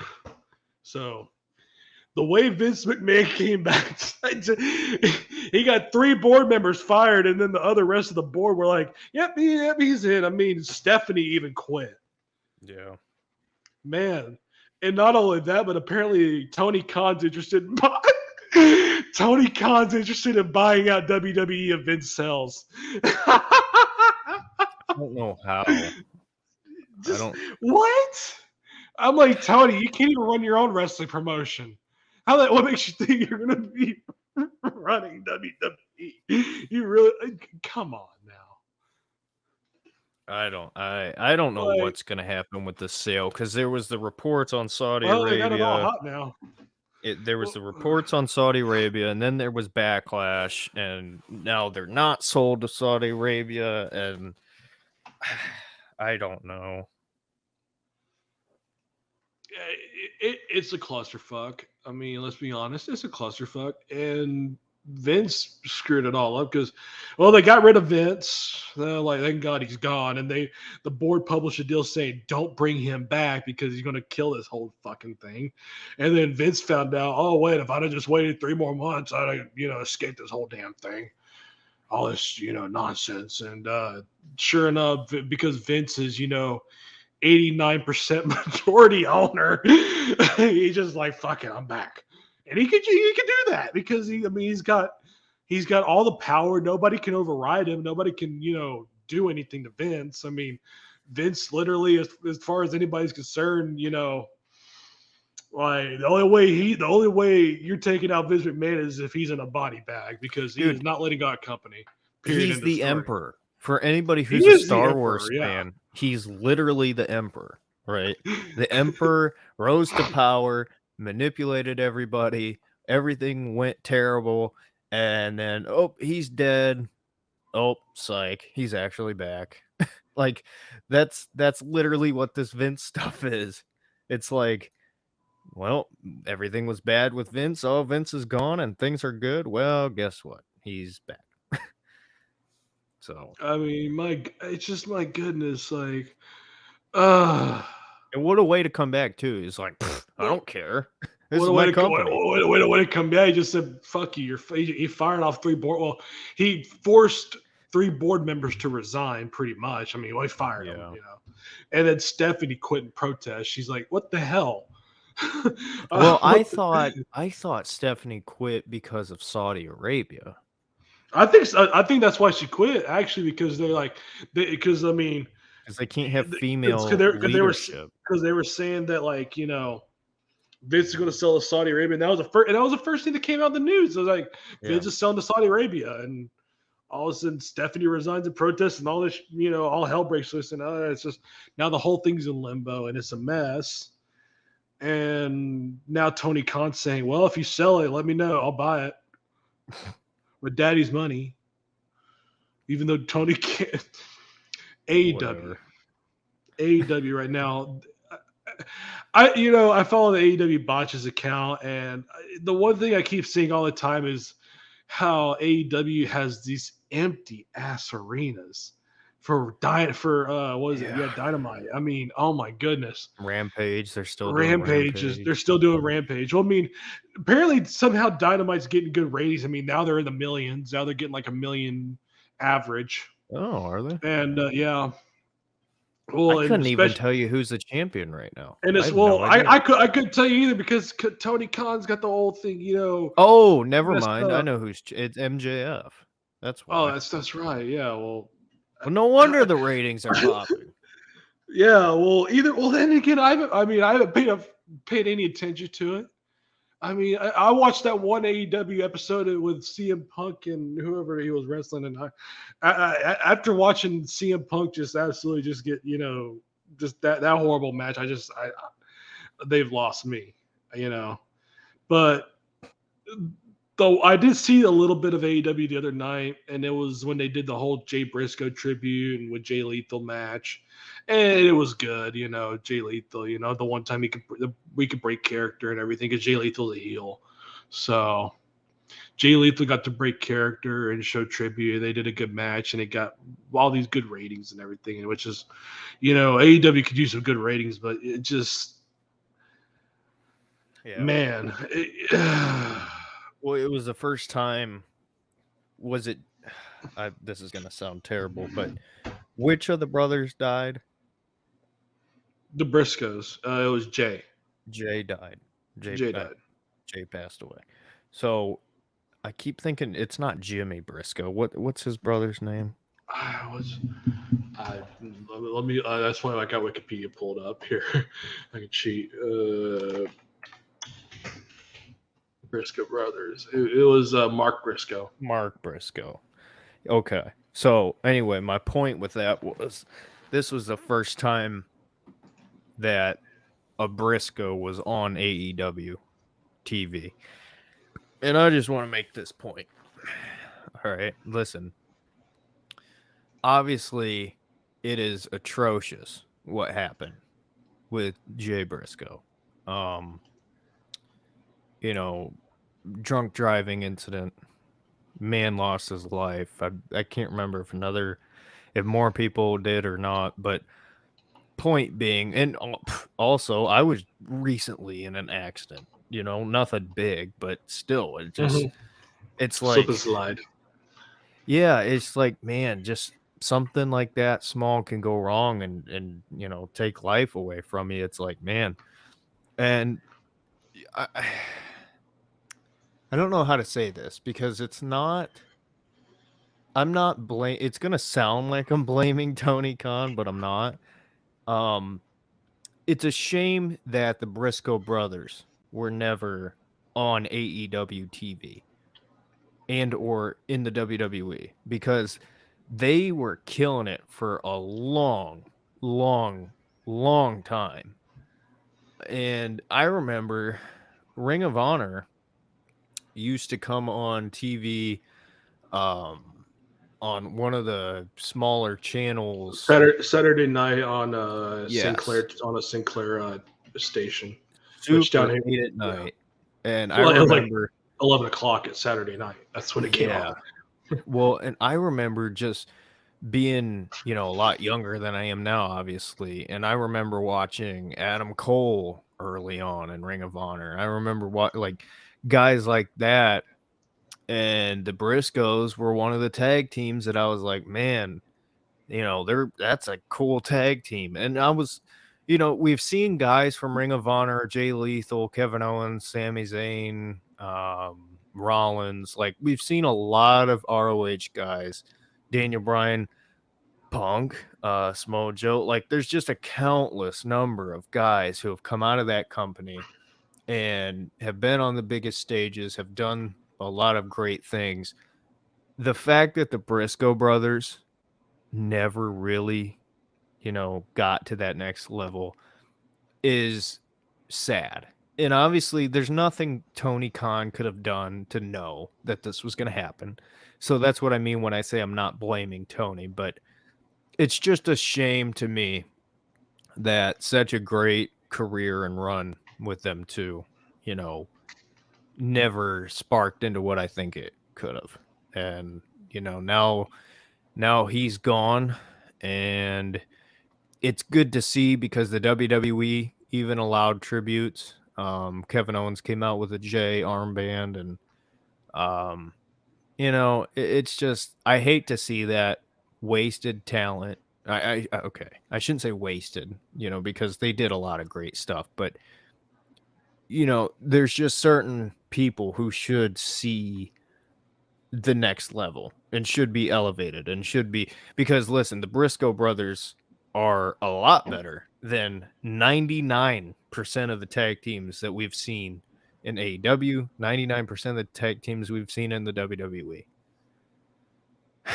And it's just a shame that they never got to that next level because they were controversial. They were the Southern tag team, and I know a lot of people didn't like them because of that, but like, listen, at the end of the day, they were a heck of a group. And Oh, absolutely. Yeah. Yeah, I don't know. I do wish they were used more. Yeah. And I feel like, with Tony buying out a Ring of Honor, whole city bought out AEW. What am I talking about? Buying out Ring of Honor, he hasn't been able to get a lot of the Ring of Honor guys on, except for like Jay Lethal. I mean, the way they bought him out, it's Yeah. just, and he's still trying to keep the whole Ring of Honor thing going. And I'm like, man, at this point, Well, dude, cuss. when he bought Ring of Honor, I was so pumped because I was like, oh man, we're about to see the Briscoe brothers versus the Acclaimed, the Elite, uh, you know, FTR, yeah, like we're about to see those matches, which and they never happened. Like Tony Khan, this is my biggest problem. Is like obviously there's nothing you can't go back in time and fix things, but you bought Ring of Honor, and one of the greatest tag teams in Ring of Honor history you could have had on your product and on your TV show, and you didn't do it. And now it's too late. Like, that's what makes me so mad. It's like, dude, why spend the money? Why buy this company if you're not going to use the talent? Like Jay Lethal, I love Jay Lethal. He's great. You use him, but you're not going to use anybody else. I don't know. It's one of those things that just annoys me. yeah, goodness. I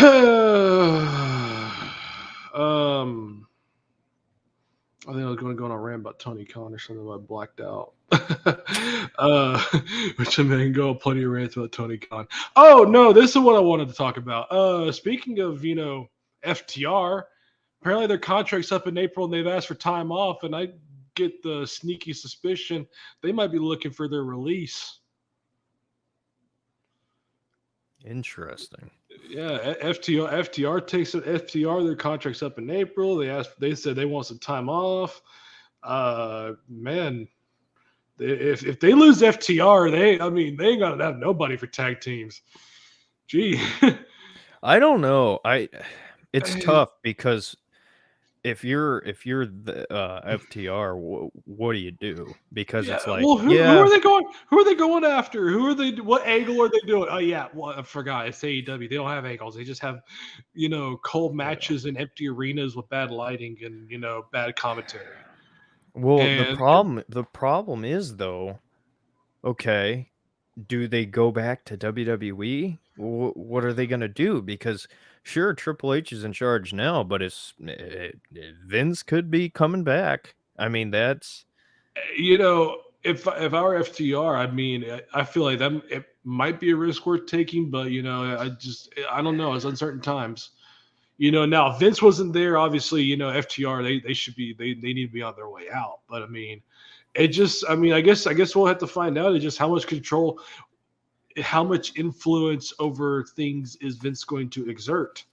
You yeah. know, and that's going to be a big question. So something to look forward over the next few months, and we'll kind of look back on, be like, well, he didn't do that much. All he did was just negotiate the TV deal, or he could be like, oh, Vince botched the whole fucking thing up, as per usual, because Vince is senile and crazy these days from what everybody's saying. Literally, there are a lot of backstage reports saying that Vince McMahon is legitimately batshit crazy now. It's just Would you expect anything else? no, hell no. I mean, dude, I saw a thing on Hell TikTok. no. I saw a thing on TikTok. I want to say it was today. Was right before Vince. Hold on, my brain. Stephanie. Right before Stephanie and Triple H got married in real life, they actually had a daughter versus father match. And Vince beat Stephanie. Or yeah. Like the dude is crazy. Yeah, I mean, it just well, I think when they had that match at the time, I think it was just more like, you know,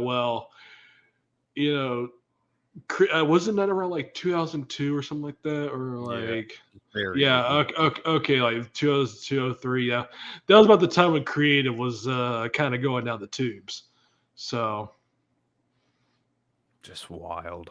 just they were just throwing whatever they could put on TV, they just put on TV, so I don't know. Anyways, before we wrap this up, is there anything you want to cover? Um,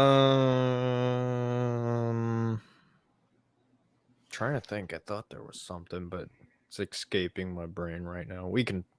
I'll figure it out and we can talk about it on the next one because we are on the road to WrestleMania and got Elimination Chamber next. We'll see what they do there. So that'll be interesting. Absolutely. Hopefully, we'll be here to review it. So, before we go, I do want to just say, it has been a while, and I know I've been a little rusty, and I know you're probably a little rusty yourself. So, if you've been with us this long, bear with us. I appreciate you for being here. Yeah, dude. If But you're still watching at 2 hours and 15 minutes in, you're a psychopath. I just want to because let you man, I know. mean, y'all probably heard us, and we're like, man, if these guys, the way they're saying this wrestling match is going, the way they sound on this pod, whew, wrestling must be hard to watch. And believe me, sometimes it really is, but sometimes there are some really good moments. But it's been a while since we've really gotten in the groove of this whole thing. So hopefully, with this being a new year, we can get a little bit more break off the rust and get more into this more often. So hopefully, We'll get definitely back in the swing of things. by elimination chamber, we solid as ever. Yep. So Well, that's it for me. You got anything else? that's it. Alrighty. Well, hey, if one of you is, still watching 2 hours and going on 16 minutes in, again, you are a psychopath, and I do not know why you're here, but we do appreciate you. So, with that being said, let us know what you think. You listen to us ramble and talk, and you know, we'll talk about the good and the bad. So hey, we're not the only ones with opinions here. If you're listening and watching this, clearly you care. So let us know. We want to know what you think. So let us know in the comment section. And if you like this, be sure to drop a like. And if you really like it, subscribe. It's free. I don't charge you for my crappy content. All right. So all you got to do is click a button and you'd be helping me out a lot because I've been stuck at the same number for a while now. And I know it's, hey, listen, my time's been cut drastically short. I got to get up at 7 o'clock tomorrow morning to go have an eye appointment so I can actually see for the first time in 2 years. So, hey, listen, I'm trying. I'm doing this when I can, but appreciate everybody who supports, because I get that comment too of like, hey, I haven't seen you in a while, but hey, good to hear you. It's like, all right, well, appreciate it. So, anyways, that's it for me. So, everybody have a great rest of your day, morning, night, whenever you're watching, listening to this, and we're on the road to WrestleMania. We'll see you around, if not before, the Elimination Chamber. So, have a good one, everybody. Ladies and gentlemen, coming to you from the 614 and the 409. This is the Ringside Rambles podcast with Captain Cole and DF Sports himself, Mr. Derek. And I can tell you this, we got some breaking news coming off the presses right now. Hot off the press. Breaking news, AEW star has been suspended. And that star just so happens to be Taz's son, Hook. And apparently, the story here is that Hook broke Stokely Hathaway's hand last week, and it got him apparently punished. So Tony Khan has come out and announced that there is a pending investigation involving what happened, what kind of backstage shenanigans is going on, so on and so forth. And of course, you had Tony Schiavone out there giving a press conference about this. So we'll see what happens coming up next. What do you got to say about this before we get to the meat of everything else? Well, I don't really know the full story, but based on what you just described there, Cole, it sounds like this was a backstage situation. Yeah. Okay, well, this is, I mean, we've talked about this plenty of times, but for the love of God, Tony, get control of your company, dude. This is how many times have we heard the phrase backstage dilemma with the AEW talent? I mean, it'd be one thing if it was a in the ring situation and it was an accident, but I mean, my goodness. And Hook is one of their young stars that they're going to be counting on for the future, who's already over. I mean, the fans love him already. So the fact that he's getting into backstage breaking hands, tells me he's a lot similar to his dad. It sounds like to me, but this is, I mean, it's concerning. Come on, Tony. Concerning indeed, but then again, I mean, hey, they are native New Yorkers, so as Taz likes to say. Anyways, aside from the breaking news, let's get into the meat of the subject matter. So, this week's ratings. And apparently it was a pretty good week because now we got Cody Rhodes back. We got a lot of stars are coming in and shaking up the world, creating earthquakes all across the country and around the world, and so on and so forth. So, Raw this week, 1,812,000 viewers and 613,018 to 49 demographic, which is still pretty good. I mean, they at least are still averaging 1-2 million, viewers. So, but compared to what it used to be back in the 1990s, where there was 10 million. So, but hey, it's wrestling. What can we say? When you put crap on television, you're only going to get a million. But even still, it's still better crap than what we've seen in the other company. Which going to the other company, boy, they're really suffering. 824,000 for the other company on February 15th for AEW Dynamite. And boy, I've been taking a look at these ratings for a while. Let me tell you something. Every time you see WWE ratings, they stay consistent throughout the show. Sometimes they might pick up a few thousand here, they might drop a couple thousand there, but they stay consistent. But then you look at AEW's ratings, and I mean, they start off, hot because they're coming off, was it Big Bang Theory, a new episode of Big Bang Theory, and then they go to AEW and they start off hot, and then all of a sudden they just drop. I mean, they're losing 400,000 viewers every episode of AEW.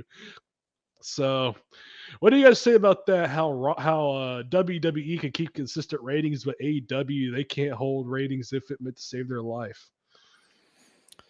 I mean, it's not surprising. I'll be honest, I really have no idea what's going on in AEW other than MJF being the champion, and I think that's kind of the consensus among the faithful here is that's all they care about. So that's why you see the dip off as far as, watching for a certain amount of time and then changing the channel. That makes sense to me. Um, on the Raw side of things, I don't know. I kind of find that a little bit interesting because I almost feel like it would be the same, but the numbers show that it's not. So, I think Triple H has, found maybe his footing in the booking world to an extent to where he can, continue to keep eyes on the channel. That's something. But I mean, you also got to factor in it's WrestleMania season, so there is going to be that boost. But at the same time, they're staying. So it's Well, good news. here's part of the reason why they keep their rating just so lovely. Have you seen that Cody Rhodes versus Heyman promo that recently they did on Raw? I They was did. like 2 weeks ago. Oh my gosh! See, this is why they keep their ratings up through the roof because you got a guy in Cody Rhodes who can cut a 5-star promo, and then you got a Heyman who's the number 3 manager of all time, and he can make you shit yourself, and you wouldn't even know why. I Well, mean, Cole, that's how good he is. did you see the Cody Sammy promo for Oh Raw. my goodness. And that was a masterclass in promo 101 right And that's there. two That was just faces. absolute. Yeah. That is hard to do. I mean, the Cody Heyman promo, Heyman, talking about Dusty Rhodes and really just getting the emotion out. I mean, if when you watch that, it just felt so raw, which is no pun intended, but the emotions and how they did it was just absolutely just second to none. And way Cody ended it, with I am trying to win a wrestling championship. Oh, wonderful. And then the whole Sami Zayn Cody deal. Oh man, that was wow. See, this is what happens when you don't script promos, when you just tell a guy to go out there and cut a promo about this event going on and everything. That's why they get all these good ratings and why you get people attentive to what's going on. That's called selling tickets, putting asses in the seats, and making people, emotionally invested in what's going on in the storyline. And man, all I gotta say is it's so refreshing that Cody's back because now we're getting good promos, good content, good wrestling. And boy, I'll tell you what, it's got us back over here doing this podcast because, man, the last couple months without Cody, without all these people, man, it has been hard. But now we got Cody, we got all these good people back, and we got a hot story going on for the first time in years. Wow, what do you know? I guess Triple H is now really getting really hot shot in the whole thing because, man, I tell you what, I haven't. I normally don't pay attention to Raw and SmackDown, but lately I have just been absolutely just invested in what's going on because hell, they've been doing good creative. Well, it's week to week too. I mean, we just talked about it, even maybe not storyline purposes, but just even, going out there cutting a promo. Cody, I thought, brought the best out of Sammy, who blocked me on Twitter, by the way. Just want to mention that. I do not know why. So, Sami Zayn, I think, is, you know, not the biggest fan. But I will admit that I think with this whole situation and that whole promo talking about, um, how Cody said basically, I've done my job, right? I'm already Hmm. there. It's up to you now. And just the every week it's something new. It's like Heyman, Sammy, and the story that they're just continuing to build and build.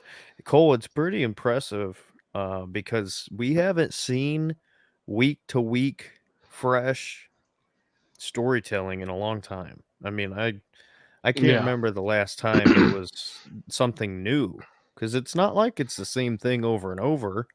I mean, there are parts that carry over, but it's not every week is Roman Reigns promo. It's always something new, and that's why you're seeing what you're seeing, in my opinion. Absolutely. I mean, now that Cody's back, and I mean, yeah. And one point I want to capitalize on the fact that you mentioned how Sammy did so good with Cody. I mean, because Cody has that ability to bring out the best, and man, breath of fresh air. Nevertheless, in other news, Baron Corbin's future uncertain, and JBL is MIA. So, in a recent episode of Raw, apparently JBL and Corbin split ways. And I think JBL says something along the lines of, you can't shine shit. You can't shine shit. Something along those lines. I mean, I'm paraphrasing. I forgot the quote verbatim, but nevertheless, um, which is kind of adding on to a question. what's happening with Baron Corbin? I mean, I understand, Bradshaw, I mean, he don't wrestle anymore, and he's, more of just a commentator on their, pregame show, and he's just here and there. But I mean, what are they going to do with Baron Corbin? They You got need any idea? to, yeah, they need to completely rebrand him because I've hated this Baron Corbin gimmick for a long time. The only good What? Baron Corbin is the Lone Wolf Baron Corbin when he was actually believable. Because you gotta remember too. I mean, this is a guy who I know he was a former football player, but I want to say he had either boxing or MMA background as well. I could be wrong. I could be totally wrong. I have no idea. But I want to say he has one of the two as far as the MMA or boxing, but I know for a fact he's got a football background as well. That's kind of a lineage of guys. You're talking Brock, you're talking Roman. Um, there's been guys throughout the history of the business that have had a similar pedigree, and pun intended. And Baron Corbin is now a jobber gimmick that nobody cares about. I don't think it should be that way. There was a point in time, Cole, if you remember, Baron Corbin won Money in the Bank, Yeah. and he was believable as a next top guy. I mean, I think the Well, way I would describe Corbin, back in the day is kind of like Damian Priest right now.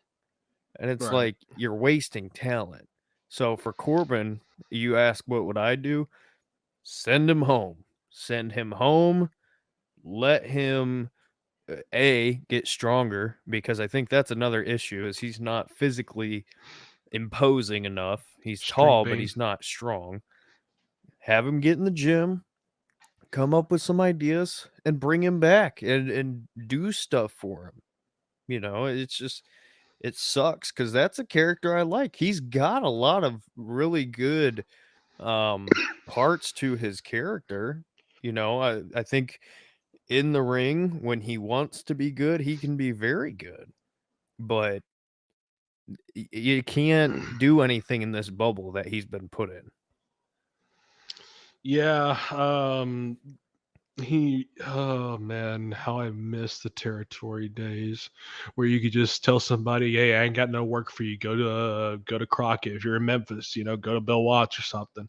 Send him to another territory where he can repackage himself and do something different." But we ain't got that no more. So yeah, I mean, at this point, I mean, they've gimmicked him all to hell. They've changed his gimmick 15 different times in the last 2 years, And his and look. I mean, and his look. yeah. They've repackaged him so much that at this point, there's only two options really for him. Yeah, either send him home for 6 months, or so that way they can find something, or you know you can job him out. But if you job him out, I mean, at that, all that's going to do is just completely ruin him. And after that, all you can do once you job the guy out is just send him home and not just give him his release, and that's it. But I mean, there's not much that can be done. It's just, I mean, the creative team is just absolutely just, botched this guy so far into oblivion that, now he's just a glorified jobber. So, like the Miz, he's just a glorified jobber making millions of dollars every year. I mean, my goodness. But Says same thing with the Miz. Yeah. this is the problem, and we've talked about it. All their top stars are older, other than a handful of guys. I mean, they don't make stars out of the younger guys, and I'm not saying Baron Corbin is gonna be, I just dropped my phone, multiple time champion or anything like that. But I mean, look at who they paired him with, a JBL, right? Could Yeah, Corbin, if used to his full potential, could he be a JBL type, win a couple championships, be a part of a couple groups, you know? I think Mm. so. I think he could be something. He needs to work on his mic skills, though. Oh my god. That's a big thing. Yeah. Yeah.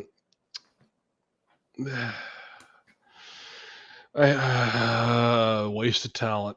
That's all I can really say about that. Anyways, moving on from poor Baron Corbin. Hopefully, they give him a gimmick change that'll Oh actually my work or do gosh. something. I'm glad you just said that. Before we move on, can we just talk about you want to talk about wasted talent? You just said poor Baron Corbin. At one point, they literally had his character be homeless. We're supposed to believe that a professional wrestler in the highest company in this business is homeless? What does that say about your company? I mean, come on. That's the level of failure that they had with him. Anyway, now we can move on. I just Abs- wanted to bring that up because you said yeah. that. Yeah. Anyways, so moving on to the next thing. Poor Baron Corbin. From Baron Corbin.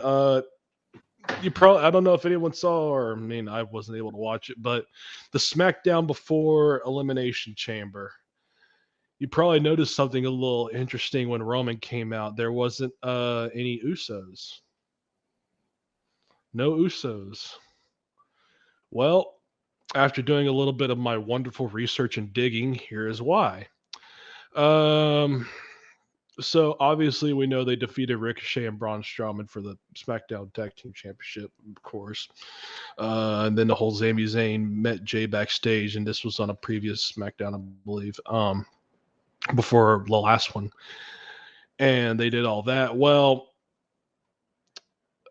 Elimination Chamber was in Canada, and so was last Friday SmackDown. And the reason why you didn't see the Usos in Elimination Chamber or the last SmackDown is because of the fact that Jimmy Uso is banned from Canada. Do you want to know why? Well, that's weird because he was at the chamber. And that's what What? yeah, Jimmy was there. Unless they had a look-alike, but That either had to been a lookalike or he must have kissed somebody's ass in Canadian politics because apparently, he wasn't going to. Apparently, him and Jay weren't going to be there because yeah. Jimmy's banned from Canada because he got arrested for DUI multiple times in Canada. Yeah, well, I knew that, and Um, that's why when I saw him, because I know it was Jay. I didn't really get to see Jimmy. I'd be shocked if it was a body double, but nothing surprises me anymore. But yeah, that's why when they got involved, I was like, huh, what changed there? yeah. So if they were there, I mean, obviously, I got some work to do. So, which I got a lot of catching up to do. So, anyways, so in case y'all are wondering why the Usos were missing from SmackDown, that was why. But apparently, if they're showing up at Elimination Chamber, then I guess they must have resolved whatever legal issues that were apparent. So, anyways, coming up next, Matt Cardona is apparently coming back to the WWE. Uh, yep, they reported that Chelsea Green is on the list of superstars returning to WWE, and according to inside sources per Fightful Select, they have also ruled out that Matt Cardona is also apparently in the picture of returning, which that'll be a little interesting twist if that happens. So, what do you guys say about that? Well, I would definitely like to see him back. We before we hit record here for the people listening, we kind of talked about this in our pre-show rundown, if you will. And one thing I said is I think Matt Cardona is kind of like Cody in the sense of, when he was last time in WWE as Zack Ryder, he was stale. I mean, he was over. That's kind of the weird thing. He was one of the Vince McMahon, you're not good enough, even though you're over people, because he won the Intercontinental Championship at WrestleMania. I want to say 2016, which has been forever ago now, which doesn't feel like it, but that's life. And I remember he was super over because people wanted him to win, but nobody thought he would win it. And then he did win it. Then he lost it like the next night on Raw or something. So yeah, he kind of had a weird situation and almost similar to Cody, being Cody and then turning into Stardust and leaving. And obviously, we know what Cody did. Now you know where he's at now. Same thing with, Zack Ryder, Matt Cardona. It's like, hey, he, wasn't working out and he leaves. And now he is one of, and if MJF didn't exist, he would be the best heel in the business as far as that old school get people to hate you.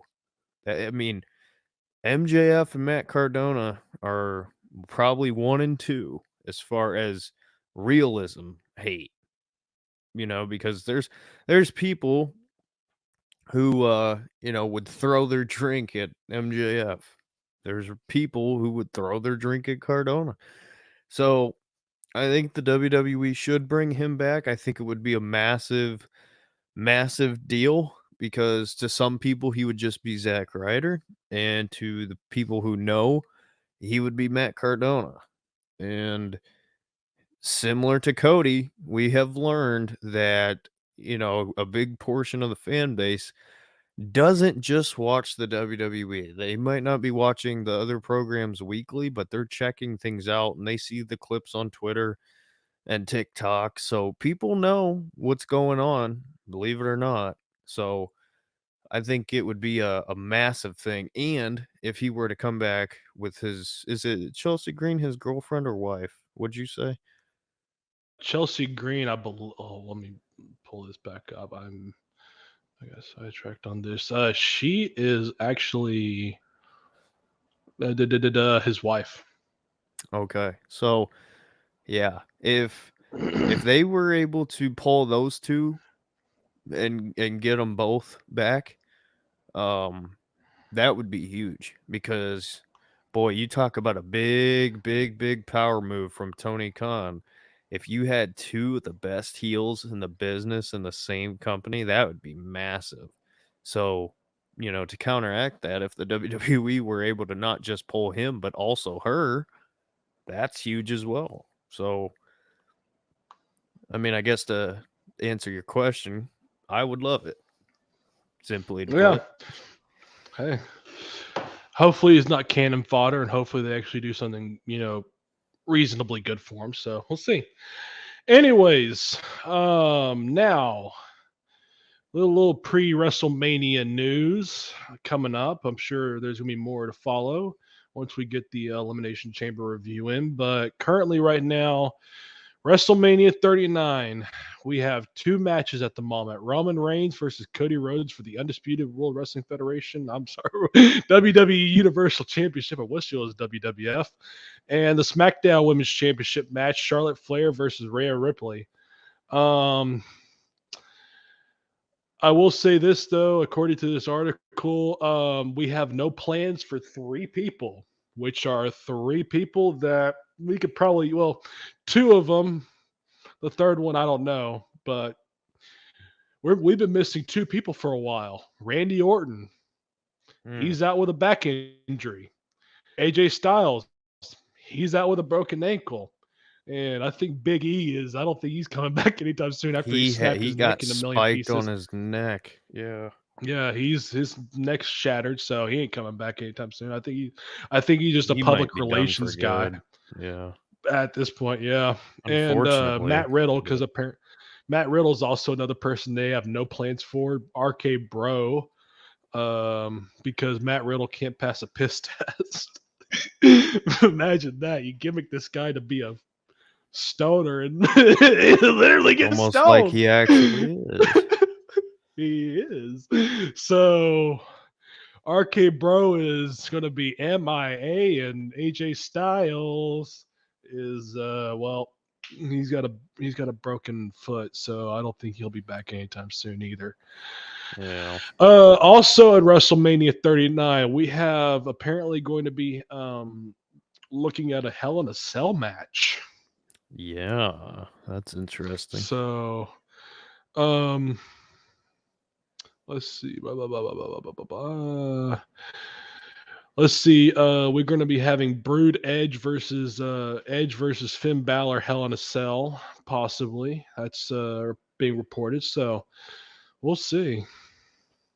That'll That would be be interesting to good. look at. That would be Triple really H, good.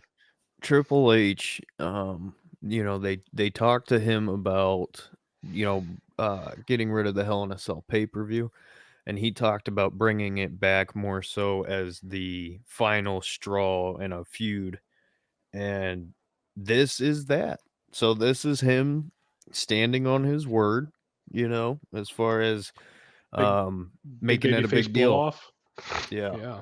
So I like it. I think it would be good, and I think those two would work really well together in that style of a match.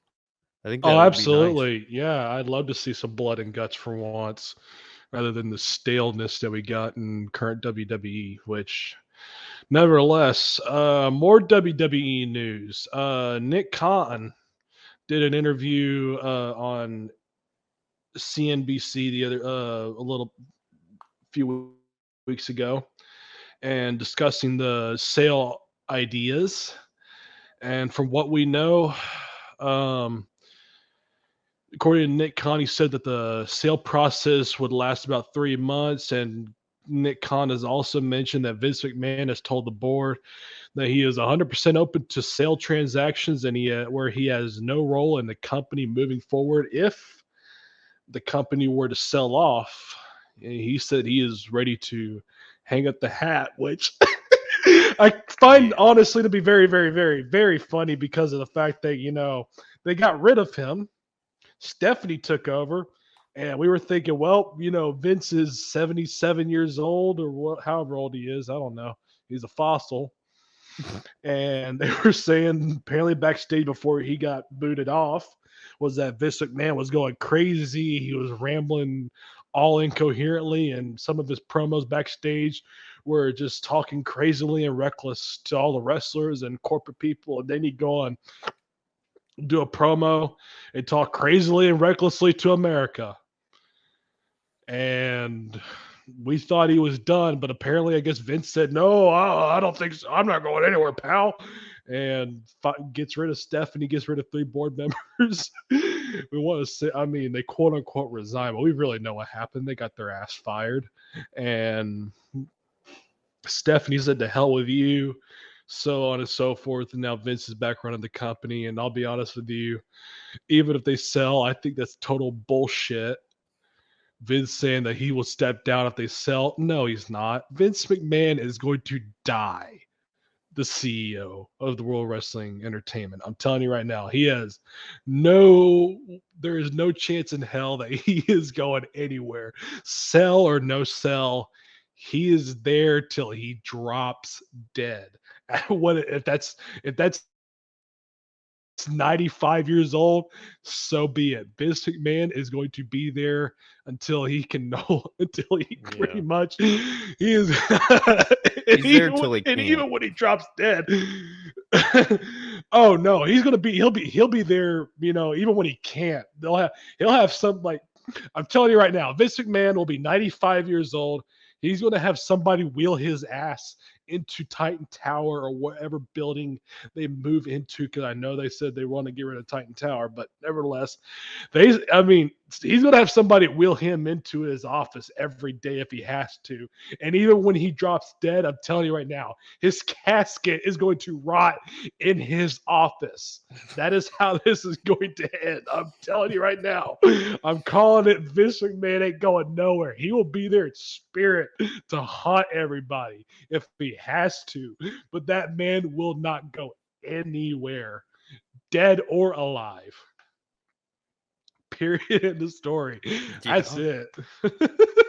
I mean, I I mean, obviously we uh, know what took him out the first time temporarily.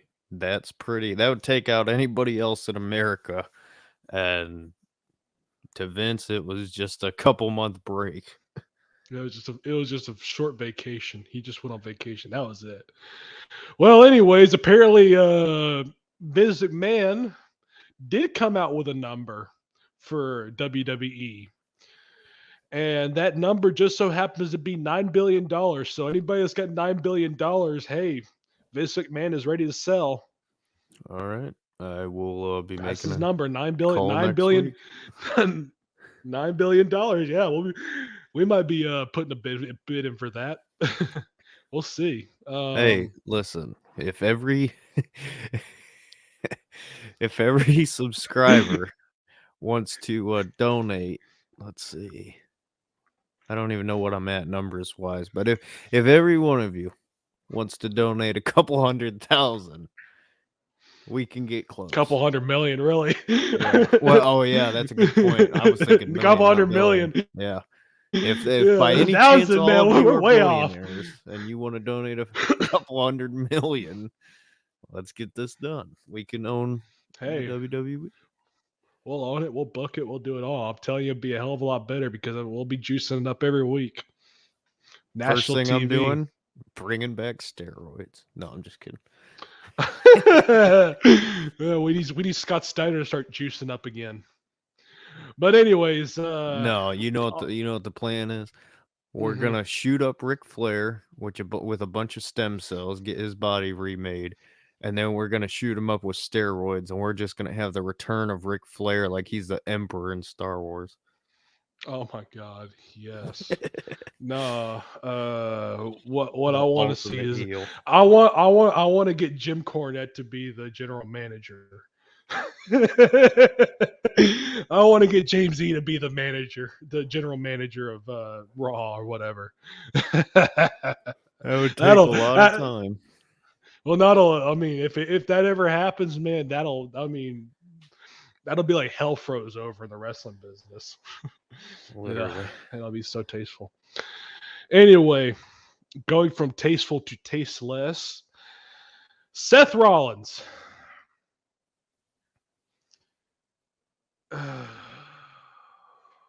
Every time I think of Seth Rollins, I want to rip my hair out. Okay. Every time I listen to Seth Rollins, I want to shoot myself. But unfortunately, I can't do either because I got a look and a gimmick to keep up. So you know what? I guess both options are over with. Seth Rollins recently went on a podcast recently. I don't know what he did, but it was some show, and he decided to bury CM Punk and Logan Paul. So, and this is it was no, it wasn't just any podcast. It was on Fox Sports Radio. Ooh. Um let's see. He buried CM Punk. So, this was his comments, quote, "Oh, Philly Phil, stay away, stay away, you cancer, get away from me forever. I don't like Phil. He's a jerk." Did we just figure that out? Yeah, he's a jerk. We figured it out over here. We knew it before.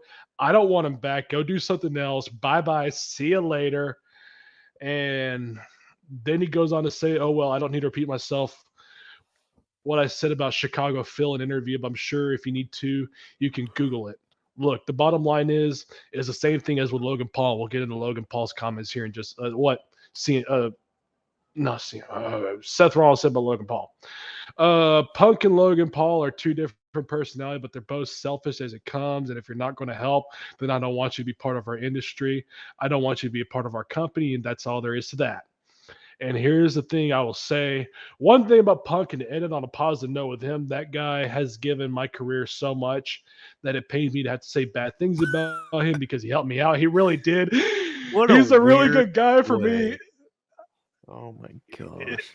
He's been a good guy to me for a lot of my career, but for whatever reason, the past 6 or 7 years, he's in a different headspace, and we're not on the same page to see what he has done and taken, and that's all about him. You know, I'm not a fan.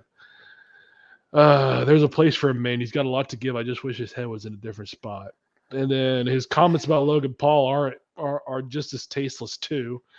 Um, so his comments about Logan Paul is the guy doesn't care about nothing but himself, which duh. Look, I can Clearly. respect the hustle, I really do, because it takes hustle to get where he's at and get the opportunities he's got. But at the end of the day, it's all about passion. No one is going to suit up and play NFL football because they're a social media superstar. They're going to get creamed. He's going to step in my world and he's going to get creamed. If you want to contribute and you want to give back to our industry and you're a fan of it, you talk about it. Any chance you get, you put it over. And he says, that's not him, dude. He's in it for himself. He's in it for his own gain. So I don't want you to be a part of my business if you're just going to leech off it and take from it. Great if you're going to come and you're going to help out and you're just going to make.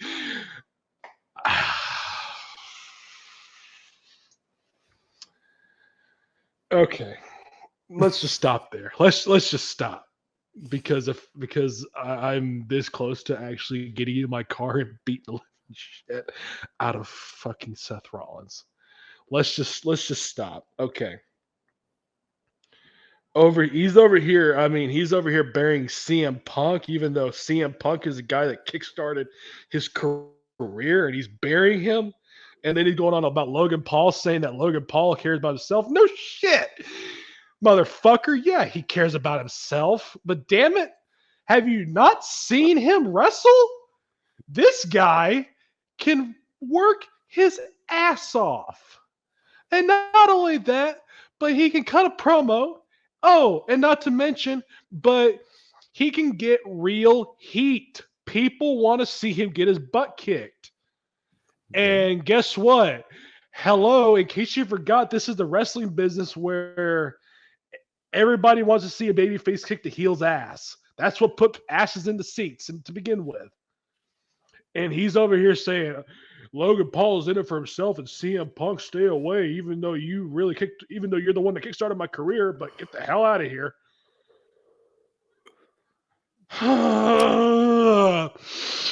Let me just say this about Seth Rollins. The only thing Seth Rollins is good at is working. Okay? He can wrestle, but that is the only thing that's good that he is good for. I mean, and let's be honest, Seth Rollins to me,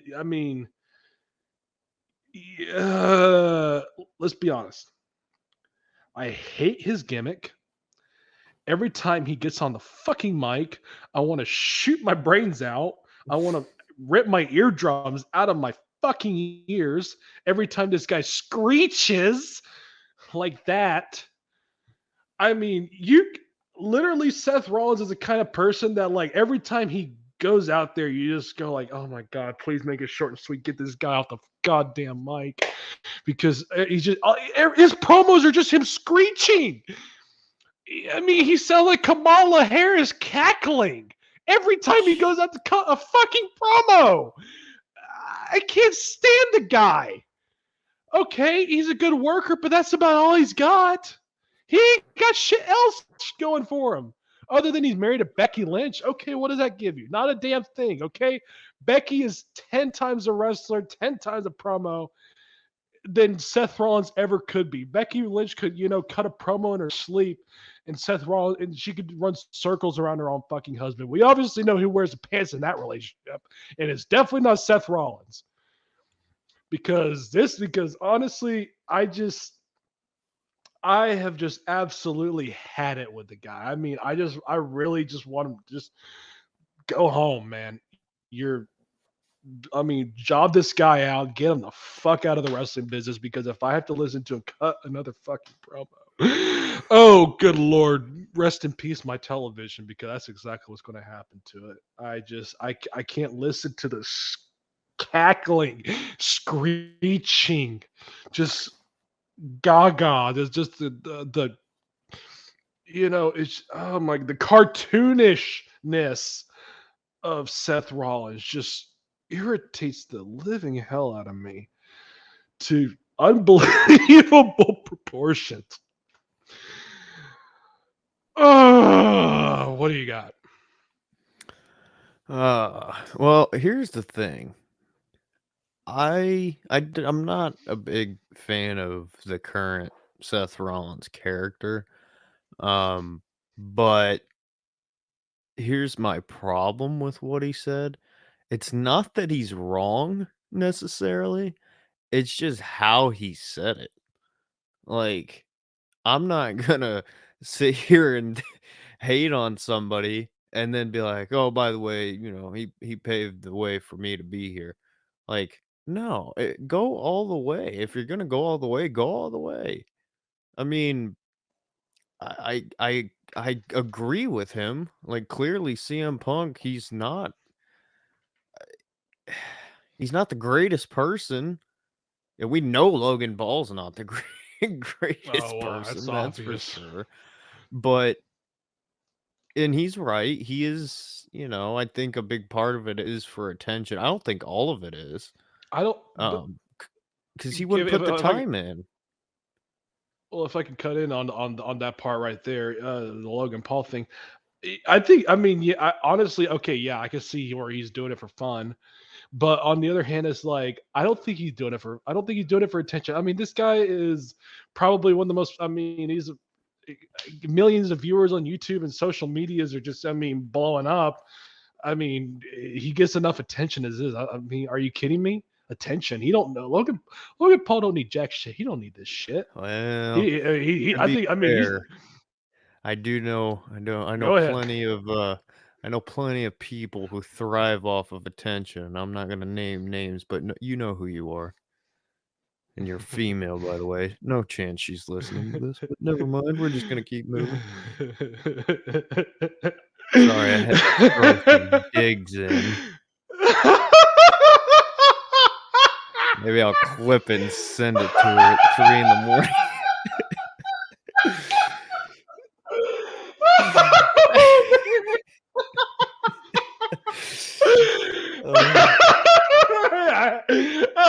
Okay. All right. You know what? Listen, All right. I'm just saying, we all know somebody. You give them attention, and eventually it's not enough for them. They got to go to the next person who's going to give them attention. I'm not naming names, but hey, Well. that's her problem. Anyways, the big I middle can't finger wait to for the Seth. day that somebody who knows who I'm talking about listens to this, and I'm just going to get a text going, "I cannot believe that you just said that." Oh man. Well. Anyways, that was my big FU middle finger to Seth Rollins. I'm giving the middle fingers right now as we speak live on the mic. And since Seth Rollins so graciously has to talk about CM Punk, let's talk about CM Punk. In fact, no, let's not just talk about CM Punk. Why don't we go talk about WWE's competitor, AEW? Let's get into AEW news and highlights. And first on our list is CM Punk himself.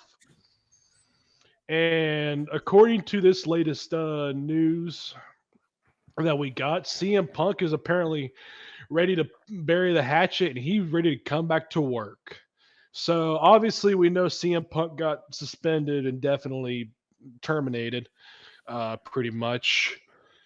Um, After All Out 2022, the backstage fight and the dog and the shit flying everywhere and whatever, the blow up dolls, Kenny hitting Omega Kenny saving Omega. the dog. Anyway, Kenny Omega, Peter's favorite wrestler.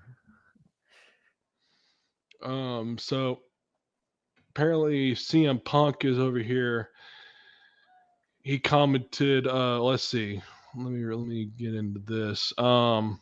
Ice-T apparently published a video on his Instagram, which if anyone doesn't know, Ice-T, that's Finn Tutuol and Law and Order SVU.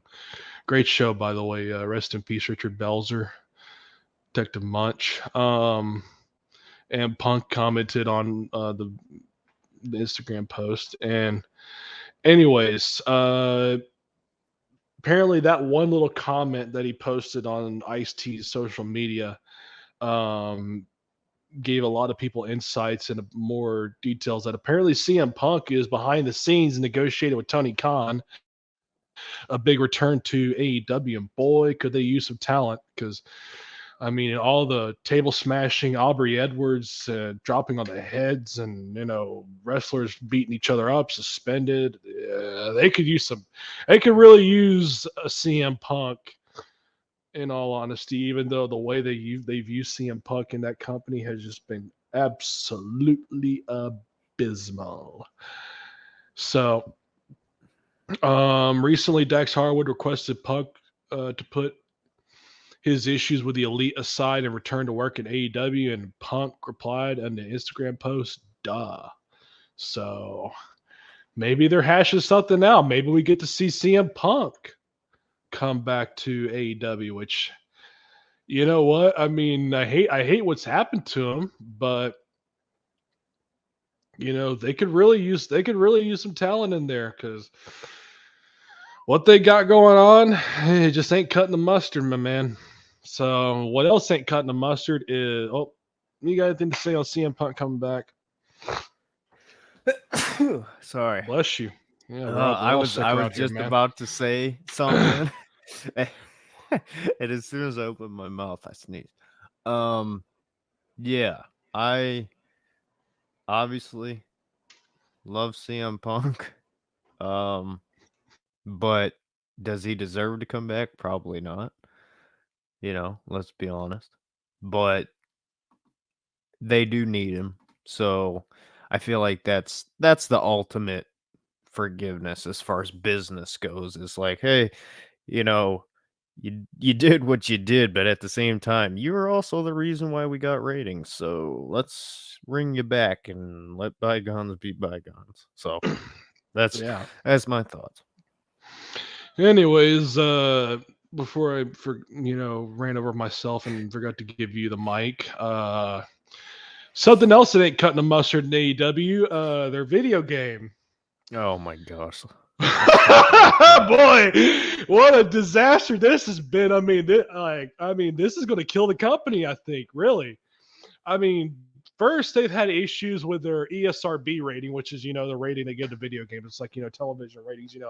How TV has TV PG, TV PG 14, and then TV mature, and then like movies you had rated R, rated PG 13, rated X, Mhm. so on and so forth, and of course ESRB is the rating agency for video games, and they gave this thing a rated T for teen because apparently it might have blood and minor cursing and alcohol use, which I'm just like, what alcohol? What are you talking I didn't about? know It's rest. Stone Cold Steve Austin was in AEW. Yeah, that's what I was saying.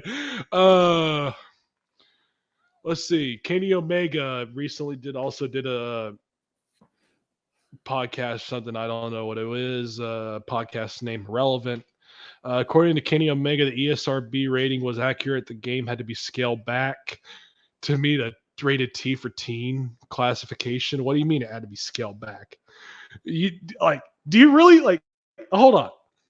Does anybody really pay attention to those damn ratings? Because I don't. I mean, there are 8-year-olds who have playing Call of Duty, and that's rated M for mature. I mean, and they're, they're cussing like sailors, and they're 8 years old. I mean, are you kidding me?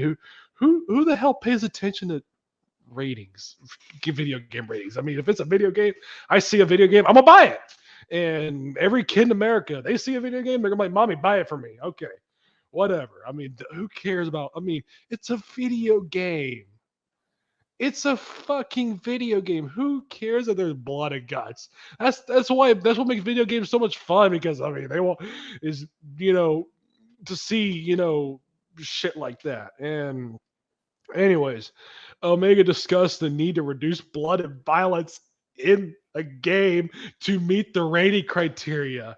You dickless, spineless piece of shit. What do you mean you need to reduce the blood and violence? This is the wrestling business where there is supposed to be blood, there's supposed to be violence, there's supposed to be glass everywhere. I'm not saying go hardcore wrestling like ECW and all that other shit. But this is the wrestling business where there is supposed to be blood. Blood, blood, and blood. What do you mean you had to scale it back just to get. Oh, This makes me so mad. And not only that, but this game looks like shit. Okay, it looks like piles and piles of cow shit.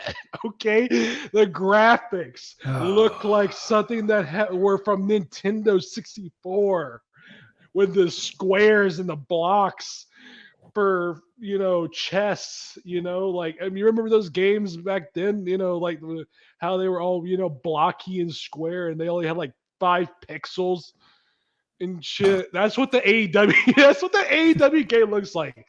I mean, this looks like Farming Simulator 15 with a lag. Are you kidding me? Like, you Oh really? god. I mean, are you kidding me? People, you really think people are gonna buy this shit? I mean, just a little bit of hell. My developer who does my 5M servers, he can make a better video game than the one they're making for AEW. Are you kidding me? Like Rockstar Games, they've been pushing out some really shitty updates for GTA 5, but even they can make a better game than than the people who are making the AEW game. Who the hell is even making this fucking game? Like, I just want to know I because don't it's like, know. I mean, like they gave the rating in 2023 to be detailing exposed buttocks, deadly weapons, titty cleavage, and plenty of violence. Hello. I mean, if anybody knows the history of the wrestling business, there have been times where guys' balls have flopped out in the middle of the fucking match. There have been incident. I mean, you want to see blood and guts? Go watch the Tupelo concession stand brawl, Memphis wrestling. I mean, you want to? I mean, that is what wrestling looked like. I mean, my goodness, and there was a time, a wonderful time when every week on Mid South Wrestling, I mean, you saw blood everywhere.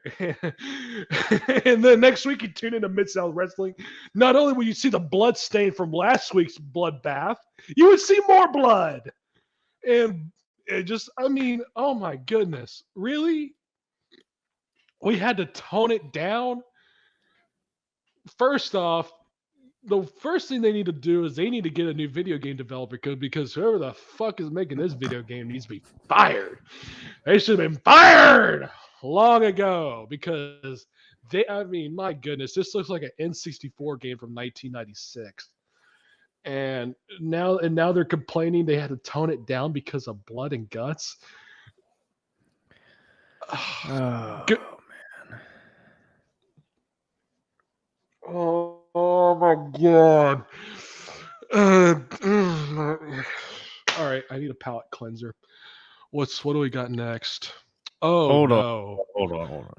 I gotta say my piece about this. Go ahead. Yeah, go ahead because When you brought this up, I'm gonna smash my computer because that damn game. when you Go brought ahead. this up, I was so happy because I have seen, and I don't want to make you break your computer when I say this, but Just you're say gonna it, man. want I want to hear this. you're gonna I want want to hear to. this. Go right ahead. I I have seen so many people who have talked about this game as if this is some kind of like revolutionary thing, and and how this is finally what we need as far as an opponent wrestling game. Let me tell you something. As somebody who spent their entire childhood playing every single WWE video game known to mankind, this game looks so bad that I would rather play SmackDown versus Raw 2007, 8, 9 over the 2023 AEW video game. This looks so bad. There was a game, Cole, I don't know if you remember what I'm talking about or if you played it, but my friend had it. I never had it. It was like an arcade style wrestling game where I want to say it was like 2012. Hold on, I'm going to look this up. I need to get the name of this because I remember playing this game and it was actually pretty fun.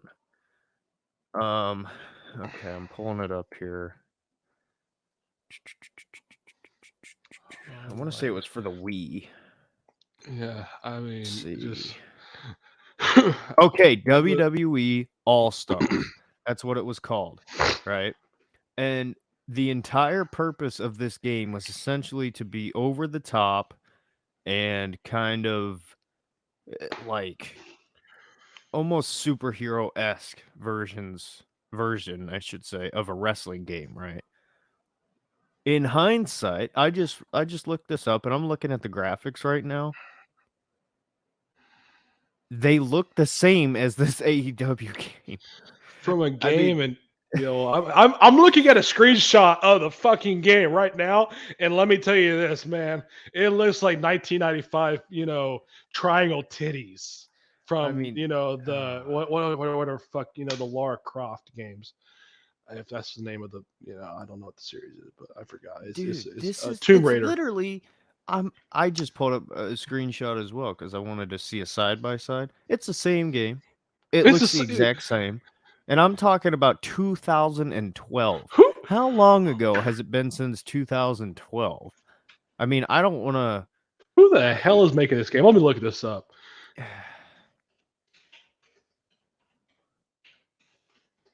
dude, this is Video game create.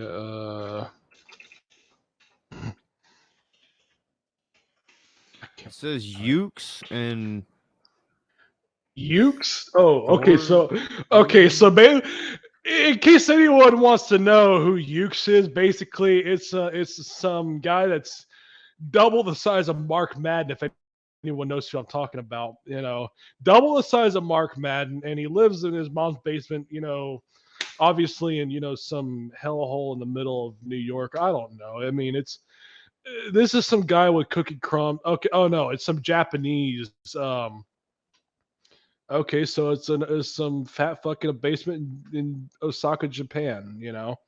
Um, with cookie crumbs on their stomach and all sorts of shit. Mommy want to make hot sake. Oh fuck. Oh Let god. me let me say this, right? Cuz it's been a big thing as far as like people complaining about the 2K games, that they've been putting out for the Oh my WWE. god. Let me tell 2K you can make it. something. It is unbelievable to me as somebody who has constantly complained about Madden and all these other games that I play, right? I will never say a bad word about them again after looking at this game. I'm looking at graphics that are supposed to be again we are in the year 2023. There are people if you would have went back to 2012 and said, "Hey, 2023, what's going to happen?" Everybody would be saying, "Oh, we're going to have flying cars and people would be going super You're right. crazy." No, we have the same graphics for a WWE arcade style game as we do for something that's supposed to be a legit company. What? Like, what What is this? here's what I don't understand. Okay, Tony Khan and Shad Khan are supposed to be billionaires, right? Apparently They not. could they couldn't have gone to Treyarch. They couldn't have gone to Activision. They couldn't have gone to Ubisoft. They couldn't have gone Or to Rockstar EA. How or about how EA. about how about since the They WWE's with they couldn't have 2K? they couldn't have gone to any of those guys. They Oh had to my go to some gosh. chicken shit Japanese. I mean, and not trying to hate on the Japanese in any way, but like, really, you couldn't have gone to. You got all these companies that make like Call of Duty. I mean, you put that shit in VR and it looks like you're in the real world, and you're You look in like like you're in a real war. your war, yeah. And you got this. This is what you're giving us. And I mean, they're already say. I mean, there people are already saying that man, this thing's gonna flop. It's gonna tank the company. All hell's gonna break loose. I just, I can't believe it, man. Well, and what Um, sucks is it would be nice to have a real good wrestling game because the latest 2K game, the WWE one, is much improved compared to the other ones. But Oh, I'm not surprised. It should be. I mean, it's a WWE for yeah, God's sakes. well, exactly. That's the thing is like we're supposed to believe this is competition, right? Oh, And you competition. can't. This ain't even competition, man. Are you kidding me? Oh my gosh. Competition. We got to move on. I can't keep How, talking. let's talk about the competition. How is Tony Khan going to defeat the competition? Well, Tony Khan, apparently the brilliant cocaine head that he is, has found, Derek, this is supposed to be revolutionary, has found a new way to book that's going to be just change. It's going to change the world. It's going to change the wrestling business. He's finally going to get the ratings he needs to beat Vince McMahon. Oh my goodness. Listen to this.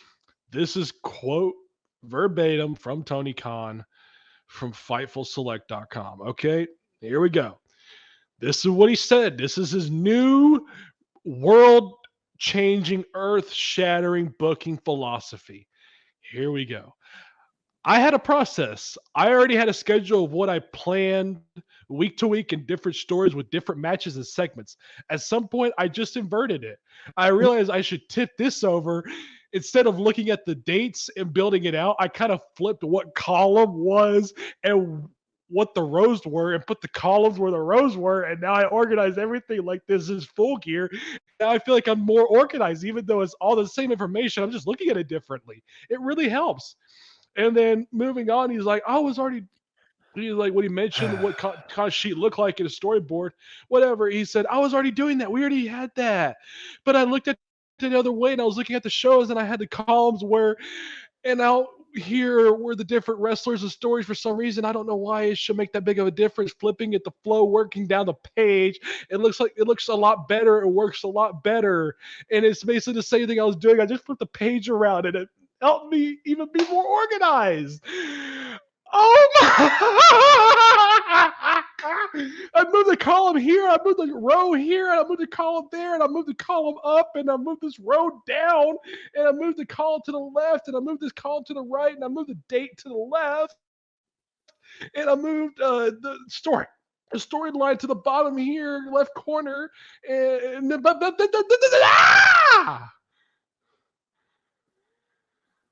You know what my biggest takeaway from that is? what? Tony Tony Khan is the real life example of what you show as far as to kids why you shouldn't do drugs. That's my takeaway. That's it. I mean, when you could Didn't sit here anybody and watch the say, UW? go ahead. Didn't anybody watch the UWF under Herb Abrams? I mean, doesn't anybody know the story behind that? What happened to Herb? Didn't anybody? I mean, oh my, go ahead. I'm just saying, when you have somebody who says, you know what my problem was? I had everything in the wrong order and not what the order actually like. What? That's like saying, um, that's like saying Nike, right? This is a terrible example, but let's just throw this out there. Nike has a release date for a new colorway of fours and a new colorway of Jordan 11s, and you got some dunks and you got some lows and a bunch of different styles, right? Some new Air Maxes are coming out, right? If people don't like them, right? That would be like saying, no, the shoes are fine. The order that we released them in is what the problem was. Huh? What?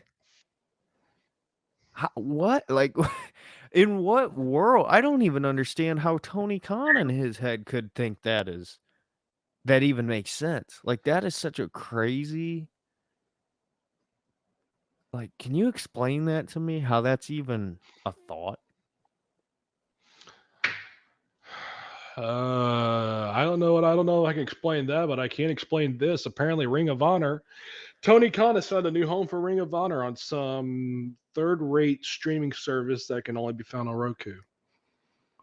That's Tony Khan's booking for you, ladies and gentlemen. That's his business acumen. That is what that business degree paid for. He found a home for Ring of Honor on a Roku streaming platform that you can only get on Roku because it ain't on Apple, it ain't on network television or any other cable satellite. You can't even find it on YouTube. If they were That's smart, they would just put it on YouTube. If they were smart, they just kill Ring of Honor and merge the Well, that wrestlers too. and get rid of.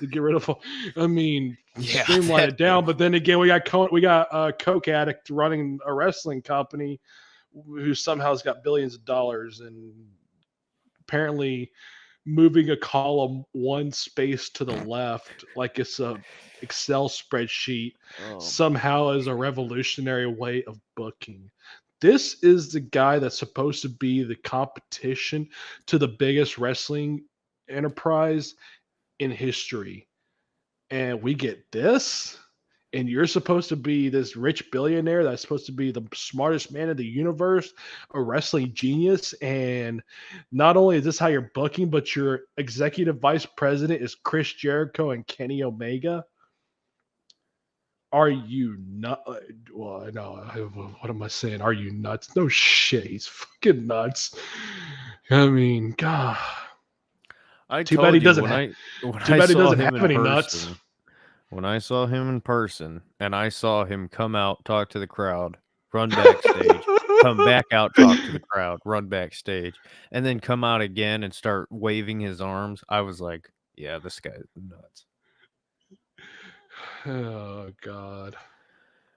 Well, I will say this, Tony. You better be careful because apparently he's got some competition of his own, and that's in the form of Impact Wrestling. Oh my goodness. Did I hear myself say that correctly? Did I? Yeah, I did. Impact Wrestling. We actually Since get to when talk is this about 2009? we actually get to talk about tits and ass wrestling. All right. Impact is apparently getting some momentum again. And guess who they have as some of their top stars right now? Santino Marella is the new general manager of Impact Wrestling. Oh, that makes sense. I thought you were gonna say he was the champion. I was Oh no, no. I saw some Impact clips recently, and they got Santino Marella as a general manager. Bubba Ray Dudley's in there. Scott Steiner apparently does some shots here and there. And not only that, but we also have this name, I want to tell you this, unless you watch WCW in the late 90s, early 2000s before it, completely cratered in on itself from Vince Russo's booking. Big Cat Ernest Miller is in there too. I'm like, okay, so I see him. You know what, for Impact, you know what? I mean, Ernest Miller can cut a promo. Bubba Ray Dudley, everybody knows him. Santino Marella, even though he's just a glorified jobber, I mean, hey, got to start somewhere. I mean, but if this is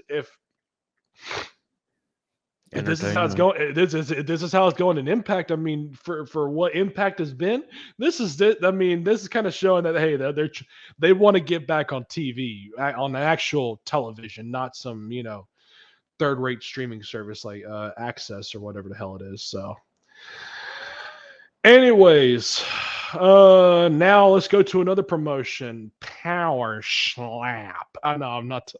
I'm just kidding. Not Power Slapper. UFC. Memphis Wrestling. Let's get to something that I can talk about finally. I don't know if you heard the news, but recently Jerry Lawler unfortunately had another health accident with a stroke. So poor. So recently Jerry Lawler had a massive stroke on Monday in near his condo in Fort Myers, Florida. He's in the hospital. Man, not to make this a comedy thing, but Jerry Lawler and Mondays don't go well together at all. Because the last time he had one was live on Monday Night Raw. live on Monday Night Raw. And the thing is, I'm like, and Lawler, I mean, this guy's in his, Jerry Lawler's in his 70s and he still wrestles. Yeah, that's Can, crazy. I mean, which I don't know if he's gonna be wrestling anymore after this. I mean, I sure hope, God bless the Teflon King, but man, I hope he slows down after this. I mean, geez. According to the latest report, his speech is limited, but with rehabilitation, expect to make a full recovery. Jimmy Hart recently posted some pictures with him and Lawler, and they showed some wrestling memorabilia from back in the Memphis wrestling days in the 70s and stuff. So, oh my goodness, man, and currently, Jerry's out of ICU. He's got his cognitive skills back, limited version of that. He should be getting a full recovery. So, pray for Jerry Lawler, Teflon King. But man, all our favorite guys are getting old. And Yeah. it doesn't get any better. The genius behind Memphis wrestling, and not only which before I preface this, just to preface this, Memphis wrestling, for those that don't know, it was just a region. It was just a regional promotion in East Tennessee. They also ran Eastern Kentucky, Western Kentucky as well. I'm sorry, why that's what I say East Tennessee? That's Knoxville. West Tennessee, Memphis, Western Tennessee, Northern Alabama, Western Kentucky, Louisville, Lexington, all those areas and stuff. They ran those, Bowling Green. Sometime they ran Nashville, Memphis, Jackson, Tennessee, those areas, Jonesboro, Arkansas, so on and so forth. Northern Alabama, Huntsville, and Mississippi, Tupelo. Uh, with that said, I mean, I don't think a lot of people know, but look at who came out of Memphis wrestling. Memphis was probably was the last territory aside from Dallas and Crockett and so on and so forth. But nevertheless, um, I mean, look who came out of Memphis: Stone Cold, um, Taker, obviously Jeff Jarrett, Jim Cornette, Midnight Express, Jerry Lawler's Memphis. Um, lot of big name talents came out of Memphis, and um, they were all curated by Ricky Rock and Roll Express, Ricky Morton, Robert Gibson. They were all curated from what's it called, Jerry Jarrett. And it's unfortunate to say that Jerry Jarrett recently passed away, at 80 years old. But I mean, I don't. I mean, that's the thing is that I don't think people really realize, that Jerry Jarrett I mean, he got, not only did he get a lot of people, started in the wrestling business, but also, excuse me, but Memphis wrestling was a mainstay for a lot of talent for many years. And I mean, and the reason why there's a lot of, we had a lot of good talent come out of Memphis is, I mean, Paul Heyman also started in Memphis as well. I mean, Memphis was basically like the first version of what was, the modern day developmental territories, like, Ohio Valley Wrestling under Cornette, Smoky Mountain and stuff like that. Jerry Jarrett was really the first developmental that got started, and that's where all those big talents came from. I mean, and boy, um, a lot of modern day wrestling, and hell, even in the 90s, before, Vince, was thinking that he was going to go to jail for the steroid trial and everything. And guess who he picked to run his company, in the event that would happen, and while Vince was, dealing with his issues? Jerry Jarrett. And because not only could Jerry Jarrett, was a masterful booker, but Jerry Jarrett also was somebody, he didn't, I mean, he wasn't going to take Vince's talent. He wasn't going to take over his company or none of that. I mean, he didn't want it, but he did it because Vince Sr. and Jerry were friends, and Vince Sr. said, "Look, I know my son's going to go out of control. He's going to need you in the future. I need you to be there for him." And Jerry in '93 held up his word, and he brought Lawler with him, and so on and so forth, and the rest is history. But rest in peace to Mr. Jarrett. And Double J is Double J is doing his thing right now. So you got anything on Jerry Jarrett? Not really. I mean, You know, you know, you would know more than I would, but yeah, significant piece of wrestling history that the reality is you get old and your time comes, and it's what you're remembered for. So that's about it for me. Anyways, last but not least. So I was doing a little digging on YouTube and stuff, and I was enjoying myself and all that, and I found a video, which is, by the way, this is AI. Yeah, I don't know if you've seen recently all the clips of AI coming out, mimicking Oh all these yes, people. Recently, somebody posted a I've video of Jim Cornette AI. Have you seen it? I've not. Oh, you gotta. Oh my God. Send it to me. You know, you gotta listen. You gotta listen to this. This is just absolutely funny. Oh my God, guys! If you have not watched this, look up Jim Cornette, Dave Meltzer, Batista's dick. Oh my god. Man, let me tell you something. This is hilarious.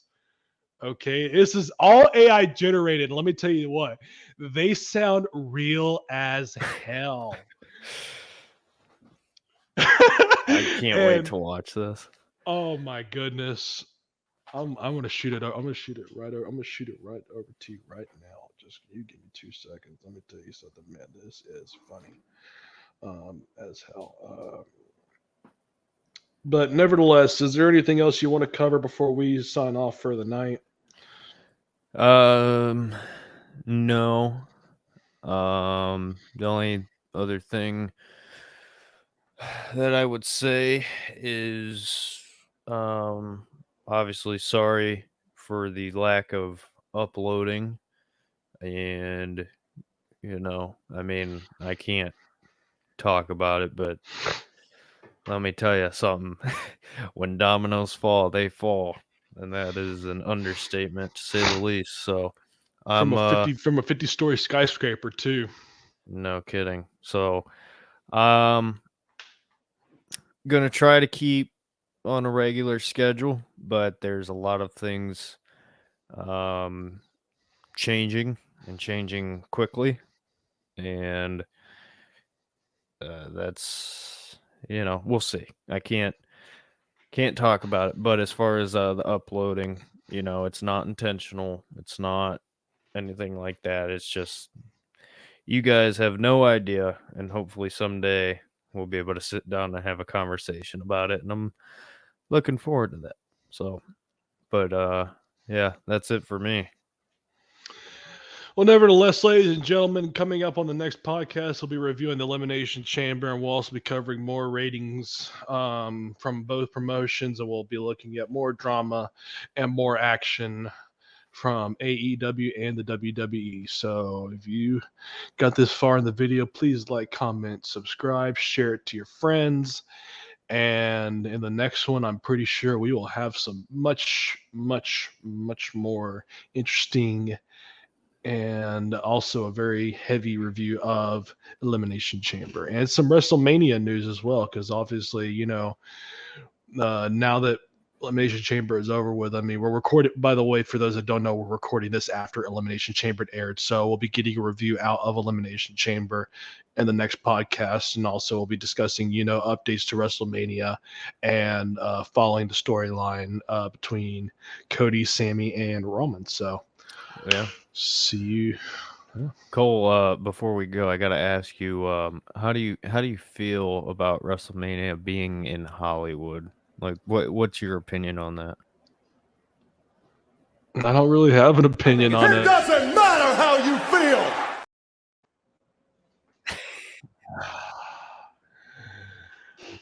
Preloaded clips, baby. You should have let me play that cornet deep fake. That's oh my god. We could do that at some point if it doesn't get copyrighted. Nah, it's not because it's all AI and shit. So yeah. All right. Well, we'll see everybody. Have a good one.